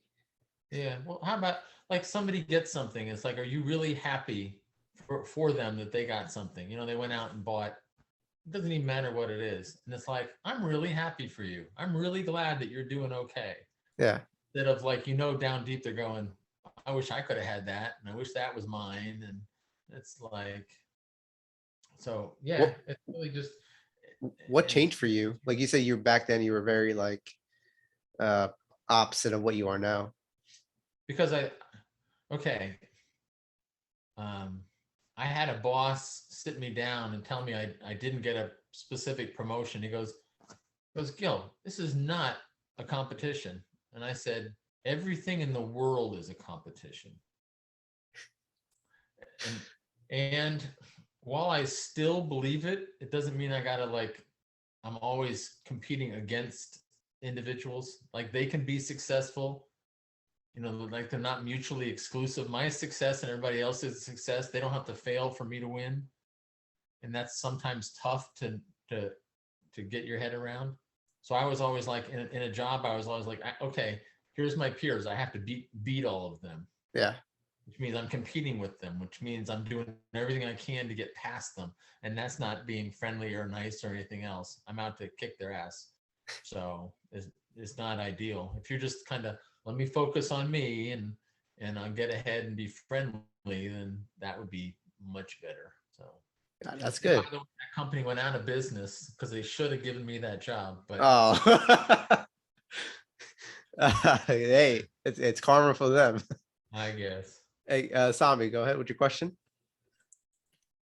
How do you find like an equal balance between like being nice and friendly? Because like, isn't there a point where you're too nice and friendly and people just start taking advantage of you, or you just sound like you're sucking up to them, and just sounds fake at one point? Wow. That's one of those big questions, huh? Well, I'm just coming from personal experience, because like I know you're supposed to be nice and friendly, right? Because like to be honest, like I know I'm just supposed to be making connections, but sometimes like I come off like as fake, and like I'm trying to figure out like what I do wrong. Is it because like I'm just like faking it till I make it, or do they just see that I'm just trying to get something out of them? Well, are you really trying to be nice to people or are you trying to fake it? I mean, if you're truly faking being nice, then yes, they're going to notice you're faking being nice. So the trick is to genuinely be happy for everybody and want to be nice to them. Because if you're not genuinely happy for them, then so, I mean, that really is the tough part. But keep in mind, down deep, you always want to be nice to people, as nice as you can. But when they stick it to you, don't forget about it. Just don't show it. Yeah, Just right. It's that little pad of paper. Write it down. Stick it in your pocket. It's like so when you get a chance to still be nice and smile at them when you stick the knife in them, it's okay. So yeah. You're not gonna forget about it, Sami. Like, I forgot what it was saying. Like, uh, I'll forgive, but I'll never forget. Right? It's like one of those things. So, you just generally like you just got to understand their perspective as well. If you really want to be like genuine, just be in their shoes. That's the best way to do it. Like, so and one other thing, one little story I'll tell you. Okay, boy, I've repeated this story a whole bunch of times recently. go ahead. So it's the difference between a gnat and a bee, right? Gnats are those little bugs that when you're having a conversation, they're flying around your head. You don't really look at them. You're not trying to kill them. You're just kind of waving your hand while you're talking because gnats can't actually hurt you. They're just there. They're not worth your time. Don't invest any effort into them. Bees, you need to stop your conversation. You need to look at them, find them, and kill them. So determine when you're having problems with somebody if they're a gnat or a bee. Don't waste your time on the gnats. Just like brush them off and move on and smile. And you can be really nice to those people because they're never gonna sting you, no matter how shitty they are to you. If they're never in a position to sting you, you can just be nice to them because they don't matter. They don't matter. They're never gonna hurt you. The bees that you worry about. So you got to kind of stop and go, okay,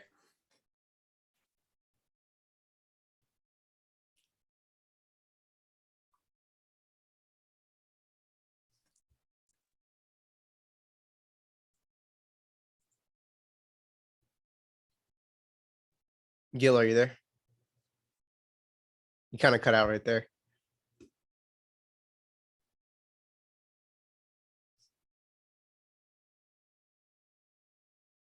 and a little effort on this. Can you hear us, Gil?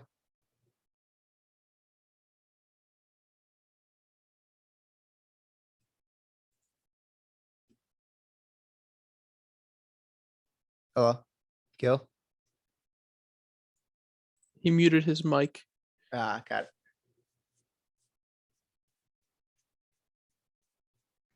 Can you hear me now? Yeah, a little bit. You're just lagging a little bit more. Can you hear us? Did you just miss my great story?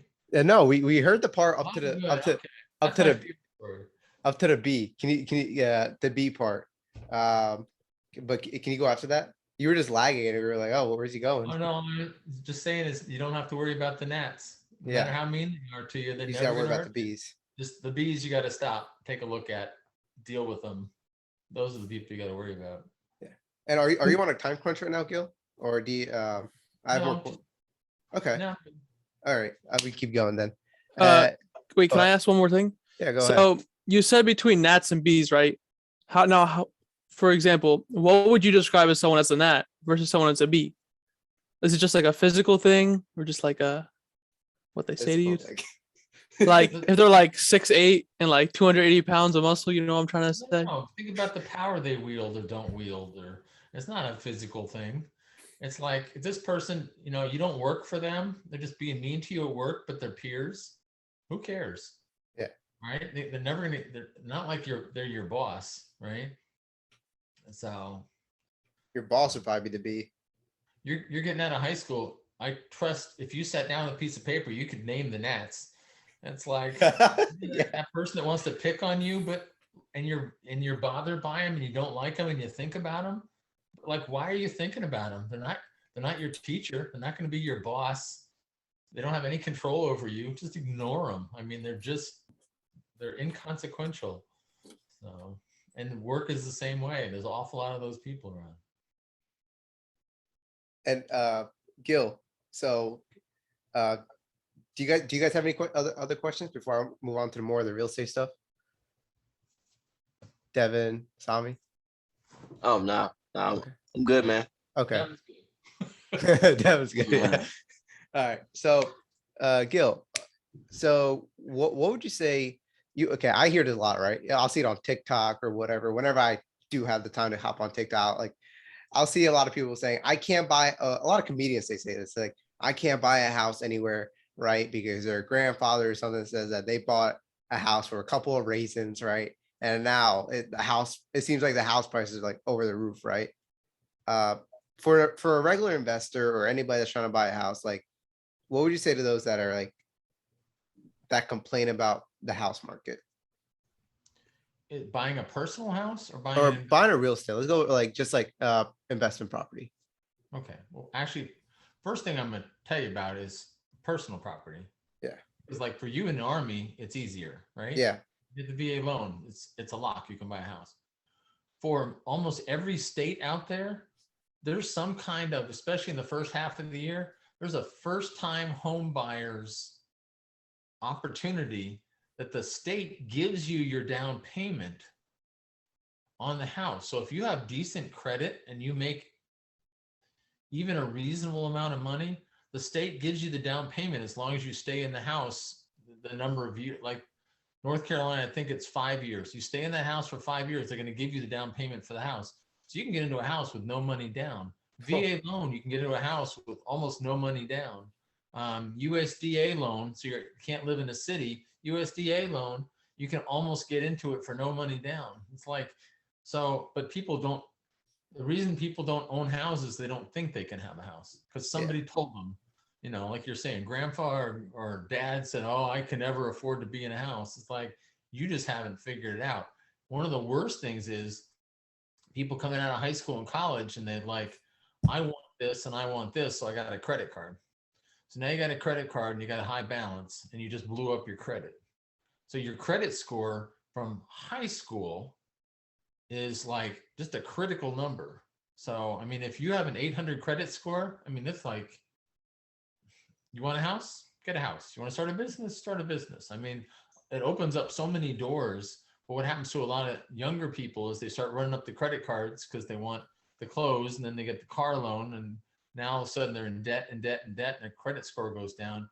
But you only need like your maximum credit score is like I don't know, 840.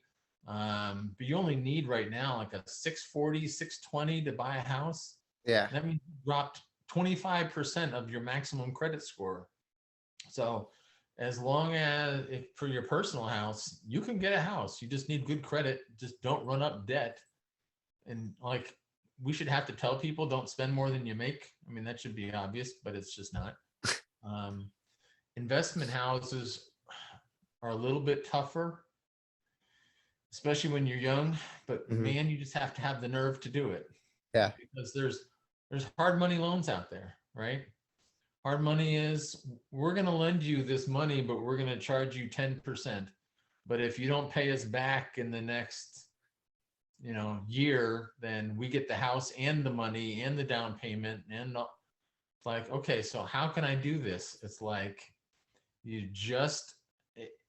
You just have to take the gamble on your first one. The nice thing is, if you're young and it doesn't work out, what did you lose? Did you lose a house? You don't have a house. Do you have a car paid for? No. Are the wife and the kids go hungry? You don't have a wife and kids.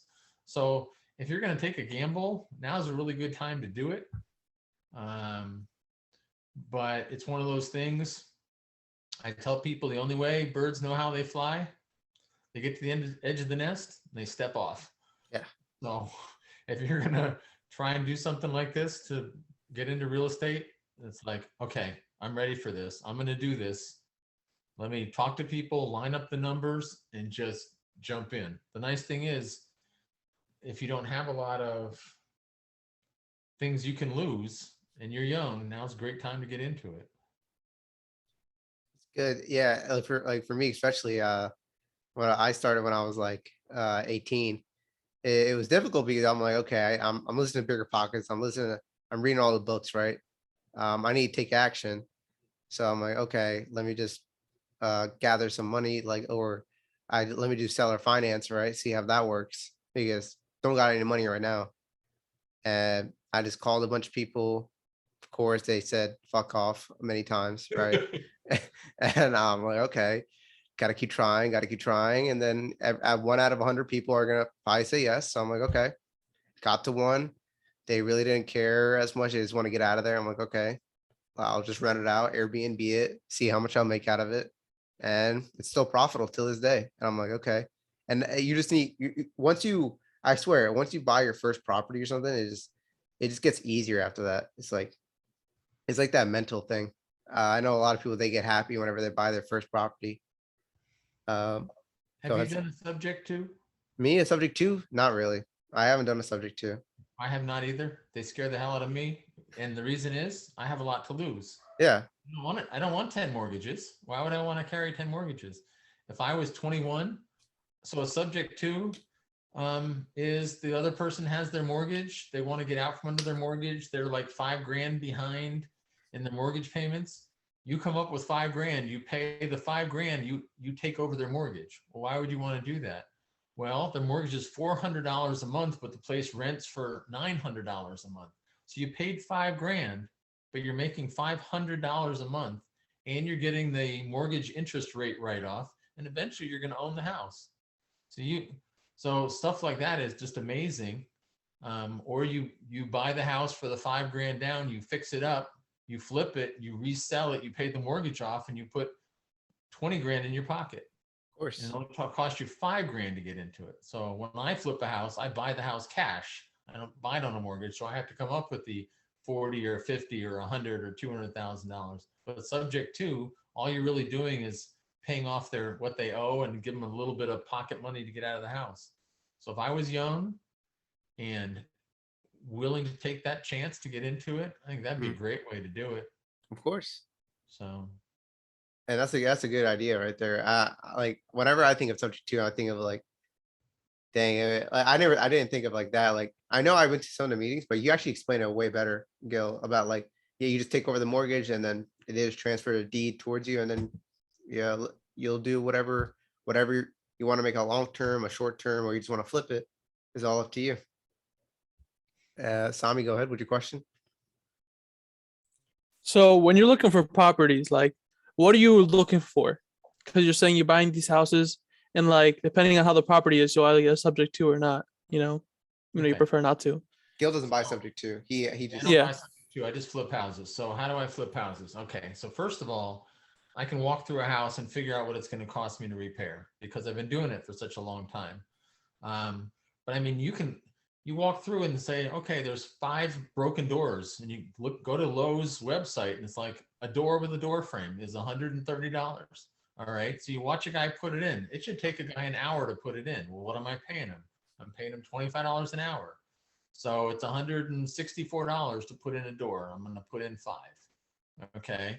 I need to put on the roof. Well, I can call a roofer, or I can Google how much does a roof cost in North Carolina, and it will tell me. So I can walk through a house and go, okay, I can buy this house for $60,000. It's going to cost me $40,000 to fix up. My closing costs are right now about 7% of the sales price. So let's say it's 12 grand. So I know it's going to cost me $92,000 all in to sell this house, but I can sell it for 140. So I can make $48,000. Well, where do I get those numbers? Well, I know it because I've been doing it such a long time. Where would you get those numbers? You call somebody like me up and go, hey, would you walk me through a couple flips? Can I show up? Can you show me the numbers? Can you tell me where this comes from? And I'd go, yeah, come walk a house with me. I'll explain to you where the numbers come from and how I come up with the profit. And so for me, I go, okay, if I do everything wrong in this house and everything goes wrong that could possibly go wrong, can I break even? If I know I can break even, worst case scenario, I can break even, then I should buy the house. Because then you're either going to make money or you're going to break even. So that's pretty cool.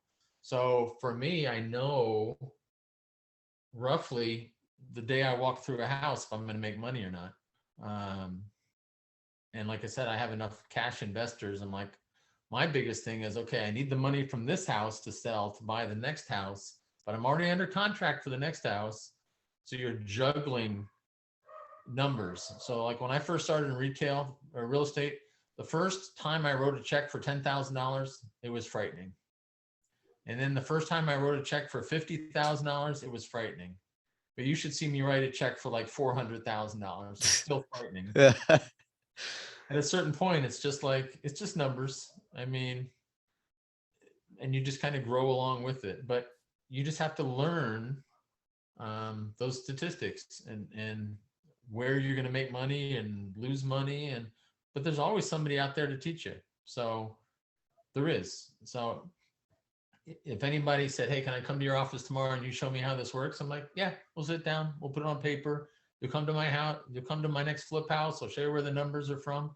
And I would tell you every town has somebody, at least one person that'd be like, yeah, I'll show you how it works.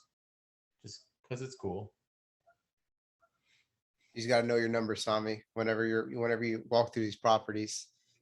And Gil's one of those guys that have these types of experience. And you just got maybe you can go down like Home Depot in the morning and like find these carpenters or like these contractors and talk to them like, hey, how do you do these properties? Well, what you do for this one property or whatnot, right? Because I forgot what it was. Like the good contractors are always there in the morning, something like that. And you just got to have a conversation with people. Just talk to people, Sami. You'll know about the information. And when you first start a flip house, some of these contractors will say, I will do the entire house for you for this much money. So now you already, I mean, you don't even have to know the details. You just know the number. Okay, here's the scary part about that. A, they could be lying to you. B, they ask you for half up front, they do no work and they disappear. So that's that whole finding people you can trust. So you better know the guy you hand your first $10,000 to is not getting ready to go on vacation. So you need some serious recommendations. And what are your favorite tools when it comes to real estate, Gil? I know you use Buildium, right? Buildium is property management. Yeah. Other than that, I'm all old school. Pencil and paper. You know, I still have my assistant grind out a P&L for me. She didn't even know what she was doing originally. And I have like a 6-page P&L. So every month I know exactly where every penny is going to. And I kind of review where I've overspent, what I can do differently. The nice thing about the P&L, you can also look at the profit line and go, okay, if I can tweak this by 1%, what's it going to do for my bottom line profit? Mm-hmm. You can kind of look and figure out what you need to do to make more money.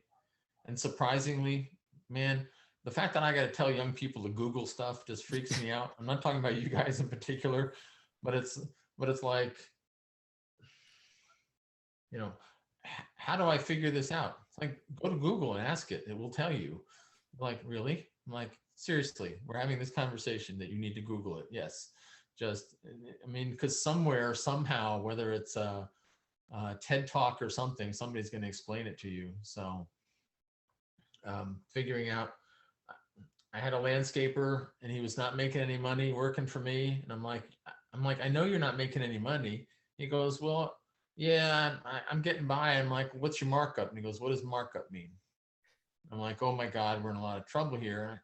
And I thought, well, what's the average markup for a landscaper in North Carolina? So what did I Google? average markup for landscaper in North Carolina. So I know that their labor is marked up 60% and their supplies are marked up 20%. And so I went to them and I'm like, look, this is what I looked up. So this is what you pay the guy and you charge 50%. This is the 50% markup and here's your supplies and you mark them up 20%. And this is how you bill stuff. And he's like, I'm never going to make any money like this. I'm like, look, this is what the numbers are. Write the bills up, do it for a little while. And he's like, he came back to me a month later because I am making so much money now. It's like, you just need to know, where you need to be. So home improvement guys, it's the same thing. It's like, what's the average markup for a home improvement company? So, if they tell you that they're going to charge you $60 an hour to work on your house, well, they're not paying the guys $50 an hour. The guys coming in the 62 Chevy are not making $100,000 a year as carpenters. I think your average carpenter now is probably on a home improvement job is probably making $18 to $25 an hour. Well, they're only supposed to be marking them up 50%. So even if they're getting paid $25 an hour, then they should only be charging you $37.50 an hour. Yeah. And so when they give you a quote, if they say, well, I get $50 an hour, it's like bullshit. You get $50 an hour. It's just not the way it works. I'll go find somebody else. So you got, a lot of this stuff, you just need to research it. How much do people mark up? How do they charge labor? How does this work? How do they pay insurance? How do they calculate their profit if I'm a home improvement company? And you just need to kind of dive into their numbers so you understand where they're supposed to be. I had a roofer tell me, if you've got somebody that you're doing business with and they've been in business for more than 2 years and they're asking you for half the money up front, they really suck at their job, because they should have enough money set aside to at least get started without taking your cash. Of course. Like, yep. So when somebody says, can I have half up front? It's like, really? No, you can't. So That makes sense to me. And how much reserves do you keep for your properties, or would you recommend to those that have properties right now? you're talking about buy and hold? Buy and hold. I know you don't do a lot of buy and hold, but like from your, I tell people normally it's 10% you want to set aside. However, I'd say right now, if your rentals are under $1,000 a month, I'd probably set 20% aside. Only because the destruction done on cheaper rentals is higher as a percentage of the purchase price. This coming through the pandemic, the tenant owner relationship is really kind of stressed out, and you're seeing more and more where people are just destroying their houses like they don't care at all. So what gives you peace of mind whenever, like, with that, that your business is doing good whenever you're traveling? I Do you not travel a lot, Gil? I don't travel at all. Oh, So I got a mother-in-law that lives with us that we take care of. I don't go anywhere. gotcha. Sheesh. So I have peace of mind for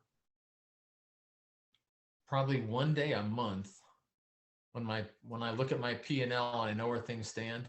Mhm. I feel comfortable that things are going okay. And then I start worrying about where it's not going to go okay next month. But as an entrepreneur, unfortunately, that's kind of everybody. If you relax and think you got it, you don't got it. So you're always kind of watching and watching and watching and worrying about where's your next problem coming from. So that's the problem. So I have my property management business, my real estate business, my foreclosure business, my flipping business. So there's always one of those four in trouble. So I can relax at three of them briefly, but then I'm stressing over the fourth one. So I wouldn't say peace of mind is probably a good. Yeah, I understand. It's always on your mind no matter what. Yeah. And speaking of, what is your point of view on like crypto and stocks and I guess NFTs or virtual real estate? Well, okay. So as an entrepreneur, you're controlling all your money. Yeah. You're controlling whether you make more of it, lose it, whatever. Right? Mhm. So why are you going to hand it to somebody else? It's true. They're going to do a better job with your money than you? No, probably not. So I would dump I dump all my money back into my company. So anything I have saving, because my flip company, last year I paid 10.4%. Huh. But I guaranteed everybody that invested with me on any given house, you'll never lose a penny. Well, stock market doesn't guarantee you'll never lose. Yeah. Crypto, what are they at? $6,000 now? What were they at last month? $40,000? Oh my God, that's just terrifying. Yeah. They They're like 29,000 for Bitcoin. It was like 60K like a couple months ago. So it was like kind of crazy for those that invest into like crypto right now. Okay, so who can I guarantee will really take care of my money? Me, Yeah. right? So I'm my investor. I mean, I have a lot of investors, but I put all my money back into my company because if it's going to fail, I'm not going to hand it to some person that I hardly know in a suit that probably makes less than I make. So don't you think if you're going to hand money to somebody, they should be better at their job than you are at your job? Yeah. I read the book. It was like it's like a big book about like how Warren Buffett invests, right? But the whole thing, he says like literally nobody knows how to invest like into like stocks and like whatever, right? Like you sending like these stock brokers, right? Your money, they don't even know what's gonna happen. So you're better off doing what basically he just says that you're better off doing investing it into yourself, like what you think it's better for you. Like for you, Gil, you invest it back to your business. He's saying just do whatever you think is the best because you know the best. Right. So my kids were in middle school, so I decided I'd start working 2 jobs. So my second job, I would invest to save for their college, right? So I put my money in Edward Jones in a mutual fund, put in 10 grand the first year. They gave me back $2,000 at the end of the year. I put in 10, they gave me back 2. They said, sorry, lost all this money. As it turns out, Edward Jones gets sued because when they knew stocks were going to drop, they told their preferred investors the stock was going to fall first. So they would sell off, further dropping the value of the stock. And then they would sell me, the lowly nobody. Then they would sell my stock off. So there was a lawsuit and they gave me $500 back to pay for the $8,000 I lost with them. And that's the last penny I put in the stock market. Now that sounds like the Wolf of Wall Street. Yeah. That's terrible. Yeah. And what do you have like any like favorite productivity hack for entrepreneurs that you do yourself, like journaling or something like that? If you don't have it, it's all right. Okay, I have an old school one, Go ahead. and everybody in my office is pretty the same way. I go through tons of pads of paper every month. Every morning I get to work, I make a list of everything I have to do. I prioritize it with the hardest thing at the top and the easiest thing at the bottom, because you should always take care of the difficult stuff first so you don't stress about it all day long. It's done and off. Lunchtime, I cross off the stuff I got done. I reprioritize it. The end of the day, I write me a new list for the next day with the same priorities, and I put it on the middle of my desk so that at nighttime when I go, oh, I better not forget I have to do this, I just go, I don't have to worry about it because it's written down, it's sitting on my desk waiting for me. Don't think about it, just relax and go home. But I don't ever forget any details, and I always take care of all my difficult stuff right away. So, I mean, I just blow through it, but all my people are the same way. So when I give them something to do, I know it's going to get done because it's written down somewhere. So. That's good. Yeah, I like that. It's like you just do the hardest things first and then you move on to the easy stuff. Do you also believe in that with debt too? Like people should pay off their big debt before they pay off their small debt? I think people should pay off their most expensive debt first, meaning like, if you have 2 years ago, if you had a mortgage at 2.5%, that's free money. Yeah. You're in a hurry to pay it off, but you got a credit card at 16%. Even if you got $2,000 on it, pay off the 16%, hold on to the 2%, right? So wherever your interest rates are gouging you the most, regardless of dollars, I'd pay off the highest percentages first and work your way down.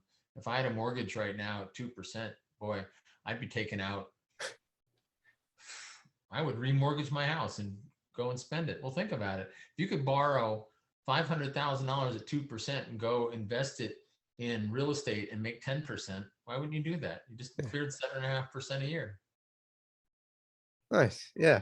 It makes a lot more sense as I talk about it. So I moved down here. My wife and I bought a house.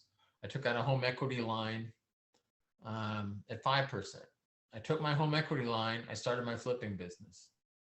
I decided, so halfway through my flipping business, I paid my home equity line back off. Of course, I still had it available.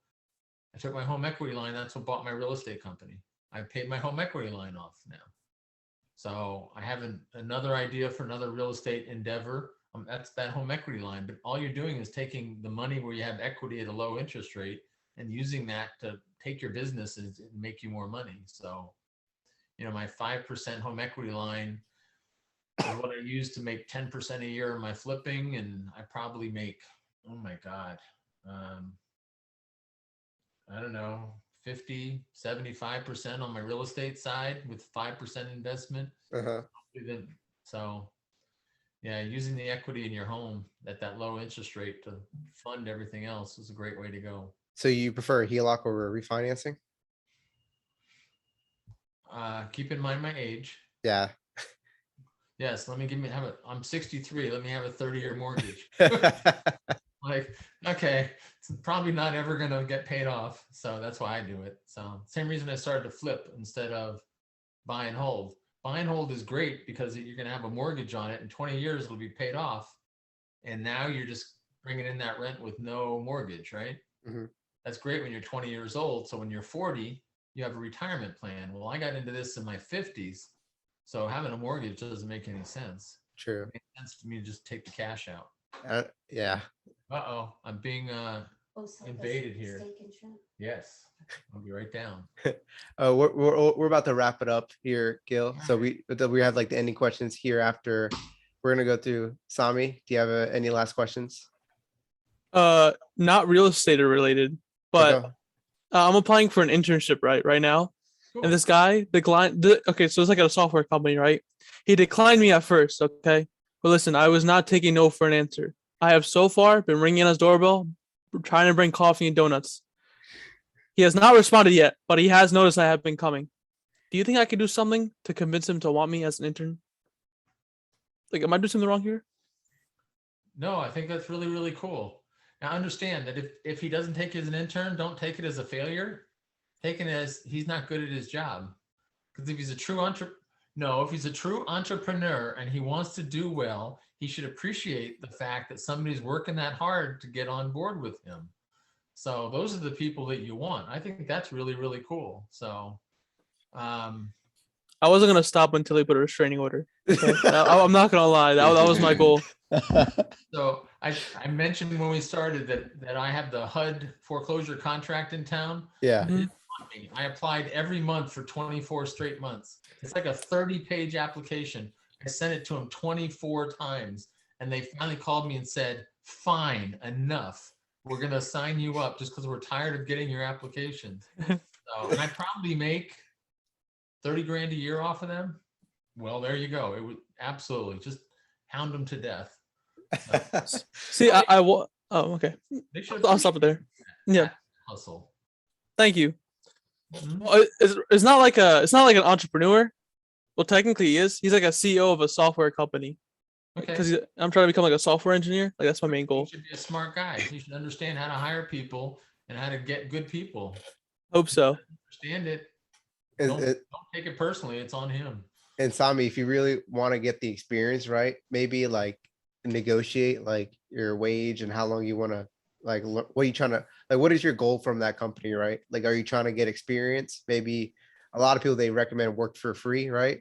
I'm against that, right? Like work for free, since it's like, you can find a bunch of other like internships that pay you, right? But if you really want this one, try negotiating with them if you can. But again, what Gil said, like if this guy doesn't see the opportunity that's coming to his door, I wouldn't mess with it either.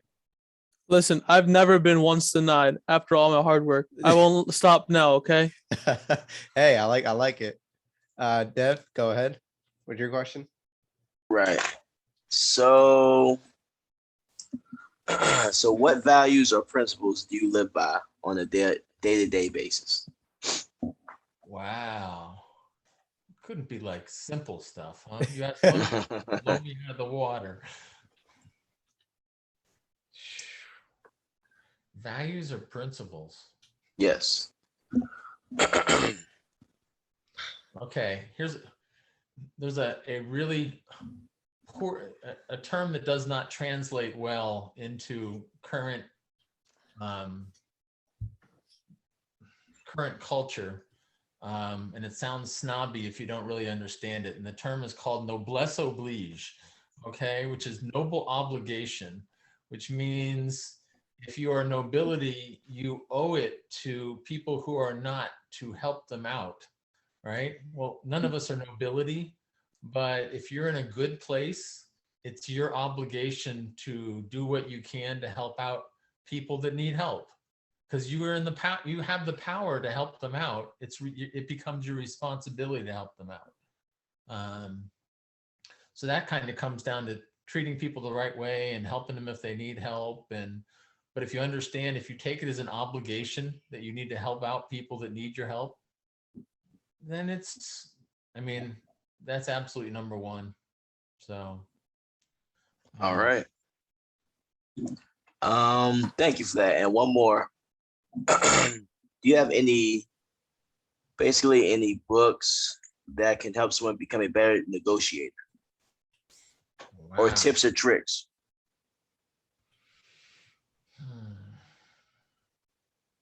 Do you mind if I say the one that you recommended for me, Gil? Yeah. It's the 1 Minute Manager. Okay.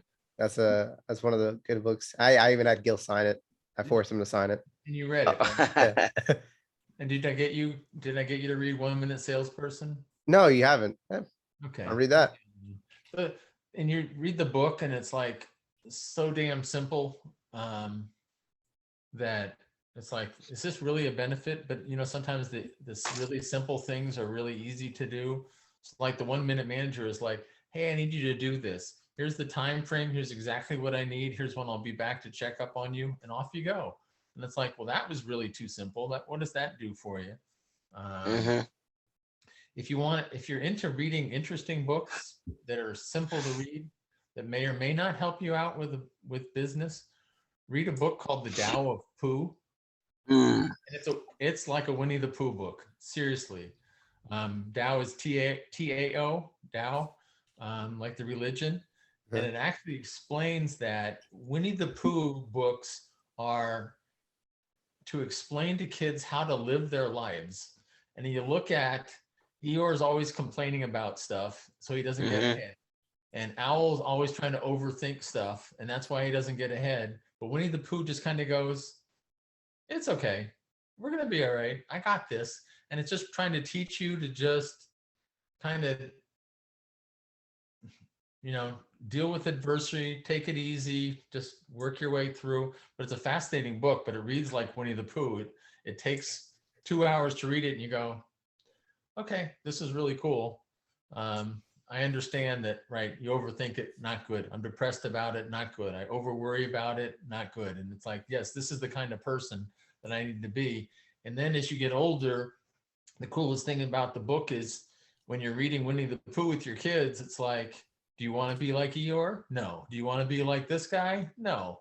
You want to be just kind of like, take it easy, don't stress, don't overthink it. Life is, it's a book to, Winnie the Pooh books are really how to teach your kids how to be good people.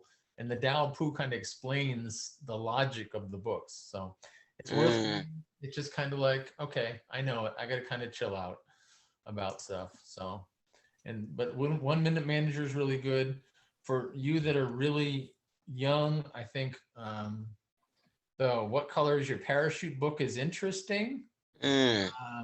To teach you, kind of give you some idea of what you might want in a career. The problem is it doesn't talk about how greedy you may or may not be. I got done. It told me I should be a teacher. I'm like, I'm not making enough money. I'm not going to be a teacher. It's just silly. But let me just, as we're getting ready to get off the phone here, give you guys one last thing, which is, okay, when you're deciding what your career is and what kind of person you're going to be, it's like, what are you good at with what does your personality take you towards, right? So for me, I tend to protect and take care of people. That's my strength. So your job, your career, for me, it's kind of like I'm a good manager because I look out for people and I take care of them. It's like some people are just, you look at your strengths and that's what you need to play to. If you're not a social person, don't go out and try and get a career being the most outgoing person in the world. And if you're not a detailed person, don't try and do a career that requires you to be really detailed. But you can take right now and go, what am I good at? What does my personality say about me? Who am I? And that's a tough question. I'm talking about, write down, who am I? Like, what am I made of? And then what kind of job fits that? And it's like, well, this is what I thought I wanted, but man, that's not me. Like I told you, I started pre-med, but I don't care about details or facts. Yeah. That's really the wrong job. Like, so who am I? I look out for people. So you know what? I manage people. I take care of people. And that's what I do. Nice. Uh, Sam, you got one more? After is that, there- we're gonna do the ending questions. There's only a couple left. Go ahead, Sam. is there a way we can reach out for you? Anytime. Do you mind if I give you their number? I mean your number to them, Gil? Sure. No big deal. Okay. We're just gonna do the ending questions here. There's a new thing. You're our first guest to do the spin the wheel, right? And it's nothing weird, right? But we're gonna go ahead, right? Can you see my screen? Yeah. All right, I'm gonna spin it for you. Let's see what you get. And it's a question that you're gonna have to answer. All right. Oh God. Now, what superpower would you like to have if you would like to have one? A superpower. Yeah. Isn't that weird? Honestly, I wouldn't want a superpower. What? I wouldn't want a superpower. Why is that? Because A, it makes you a different person. B, you can really screw things up. It would be like the people how many people who like win the lottery, their lives are just totally fucked up. Like you have $1 billion and you were happily married and then you get divorced and your kids don't talk to you because you didn't give them enough money. Superpower would be the same way. All of a sudden, like the government would want your help and you couldn't be left alone and people would want stuff from you. And no, I'm good right where I am. Okay, that makes sense. But you're actually the first person that actually never wants a superpower. Mm-mm. That's interesting though, Gil. Well, maybe seeing women naked, but you know.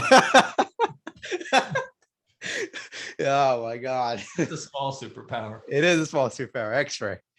And last ending questions here. If you can go back in time and tell your younger self something, what would it be?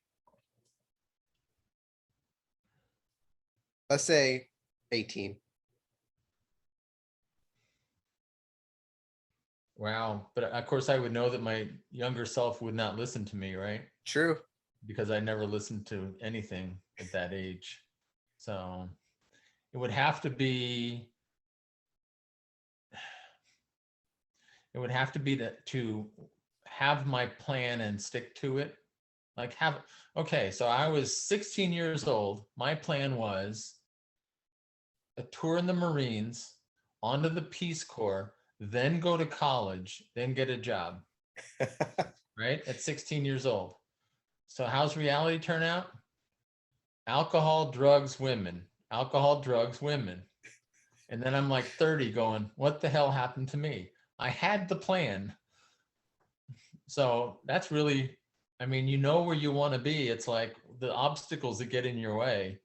So That's true. like, should I study or here's this girl? It's like, yeah, okay. Hey, we're going to go out and party, or yeah, okay, let's go out and party. It's like, I didn't have the willpower or the whatever focus to do what I was supposed to do. So it's like, dude, you're going to burn out 10 years of your life if you don't stick to some kind of reasonable plan. But of course, if I went back and told myself, I'd be like, no, I'm not listening to you. Hey, at least you're honest about that. Yeah. And what do you, for you, right? What is the secret sauce in your definition of being successful? So I just had a conversation with another real estate agent, and it's an overused thing where they say you can't.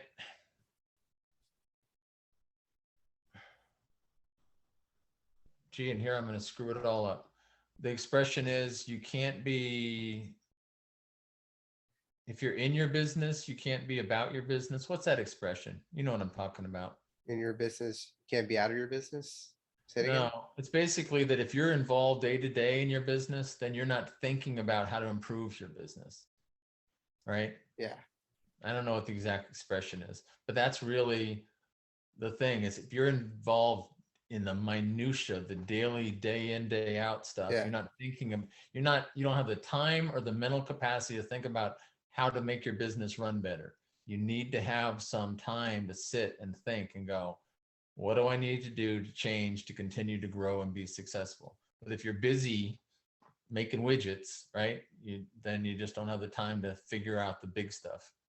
That's So, interesting because it's like a lot of people, they say the opposite. They say like, hey, you got to be in your business 24/7, right? You got to think about it while you're there. But you're saying, hey, take a step away, right? Think to yourself from an outside perspective, outside the box. What can you do to your business, right? yeah. Being out of it. Oh, that's pretty good though. You're gonna walk away, and in a week somebody's gonna throw that expression at you, and you go, "Ah, that's what he meant to say." And is there a quote that you live by or you could think of?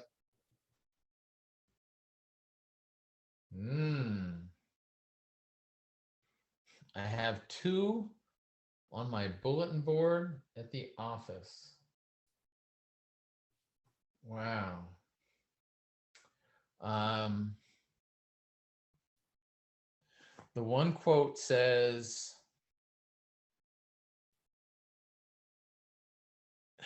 "You don't fail because of who you think you are.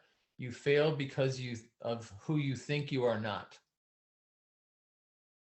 Which, I mean, that's a heavy one. You Yeah. start thinking about it. It's like you don't think you're something, then you're not that person.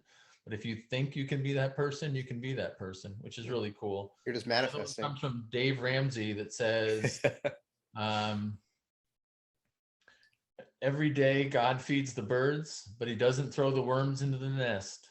Of course. Rise and shine, hustle and grind. I say a different version of that. I say like I have to explain to my mother, right? Like, hey, there's a man drowning in the ocean, right? God, before that, there's a ship that comes by, and the ship says, hey, we're gonna save you. And the guy's like, no, God's gonna save me. The second one goes by. The second ship comes by, it's like, hey, we're gonna save you. Nope, God's gonna save you. Third one comes by, same thing, right? He dies, he goes to heaven, he's like, or he goes to God and says, hey, God, why didn't you save me? Right. And God's like, dummy, I send you 3 ships, right? Yeah. It's your part to take the action to go on there. Right. Yep. Everything, like it might be simple things that like right now, someone knocks on your door, right? Just to have a conversation with you, right? Or someone calls you, but you don't pick it up. Things like that. Yeah. Yeah.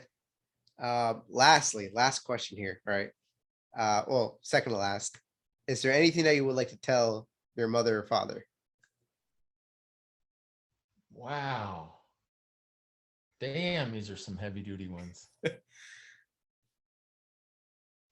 Nope. Nothing at all, Gil. Nope. Is that because of other things? Like you never had a good relationship with them, or is it more like, hey, I'm well off, right? And it's whatever. So back since I'm older, Yeah. back in the day, dad's responsibilities were to go to work, make the Yeah. money. That's it. So my dad always tells me he's very thankful that my mother raised me, right? Not him. Except my mother didn't really want anything to do with kids. So she said, stay the hell away from me. So there's not a whole lot that I would want to tell my parents. My dad's still alive. He's 95. Okay. And I like him very much now as an adult, but I don't have the heart to tell him that he still says, I'm so glad your mom raised you. It's like, yeah, no. You just don't want to hurt it. You just don't want to This is break his not a heart. conversation we want to have because she didn't. We'll stay He's, away already- from he's that already one. old. Yeah. Just let him think what he wants to think. Yep. I get you. And lastly, how can people reach out to you? Like, whatever. How can they? Email, phone, All of it. all of it. Email's always the best because I always respond to my emails. You know, text you always have intention of responding to, and phone calls, I'm like, if I'm running, it's like, it might Yeah. take me 3 days to get a voice message and pick it up and get back to somebody. That's true. But Yeah. I always, so my rule is if somebody wants to sit and talk to me, I can always do it tomorrow. So I start making my plan for tomorrow today. So by the end of today, tomorrow's full, right? But if you call me today and say, can we talk tomorrow? I always have time for you. Because if anybody in there who runs a company says they don't have time for something, they're not very good at their job. Yeah. Say you don't have time for, oh, I'm sorry, I didn't get your voice message. I didn't get a chance to call you back. That just means that you weren't important enough to them to actually call you back. If it was really important, they would call you back. True. So for me, I always have time tomorrow. I just slot you onto my schedule. Of course. So I pretty much talk to everybody and anybody. So, but just not today. Don't ever ask me for time today because my schedule's full. I filled it up yesterday. Yeah. That makes sense. That makes 100% sense. Go. And yeah, thank you for coming. All right. Nice to meet you guys. Yes. We'll talk to you down the road. Yep. Have a good night. All right. Take care.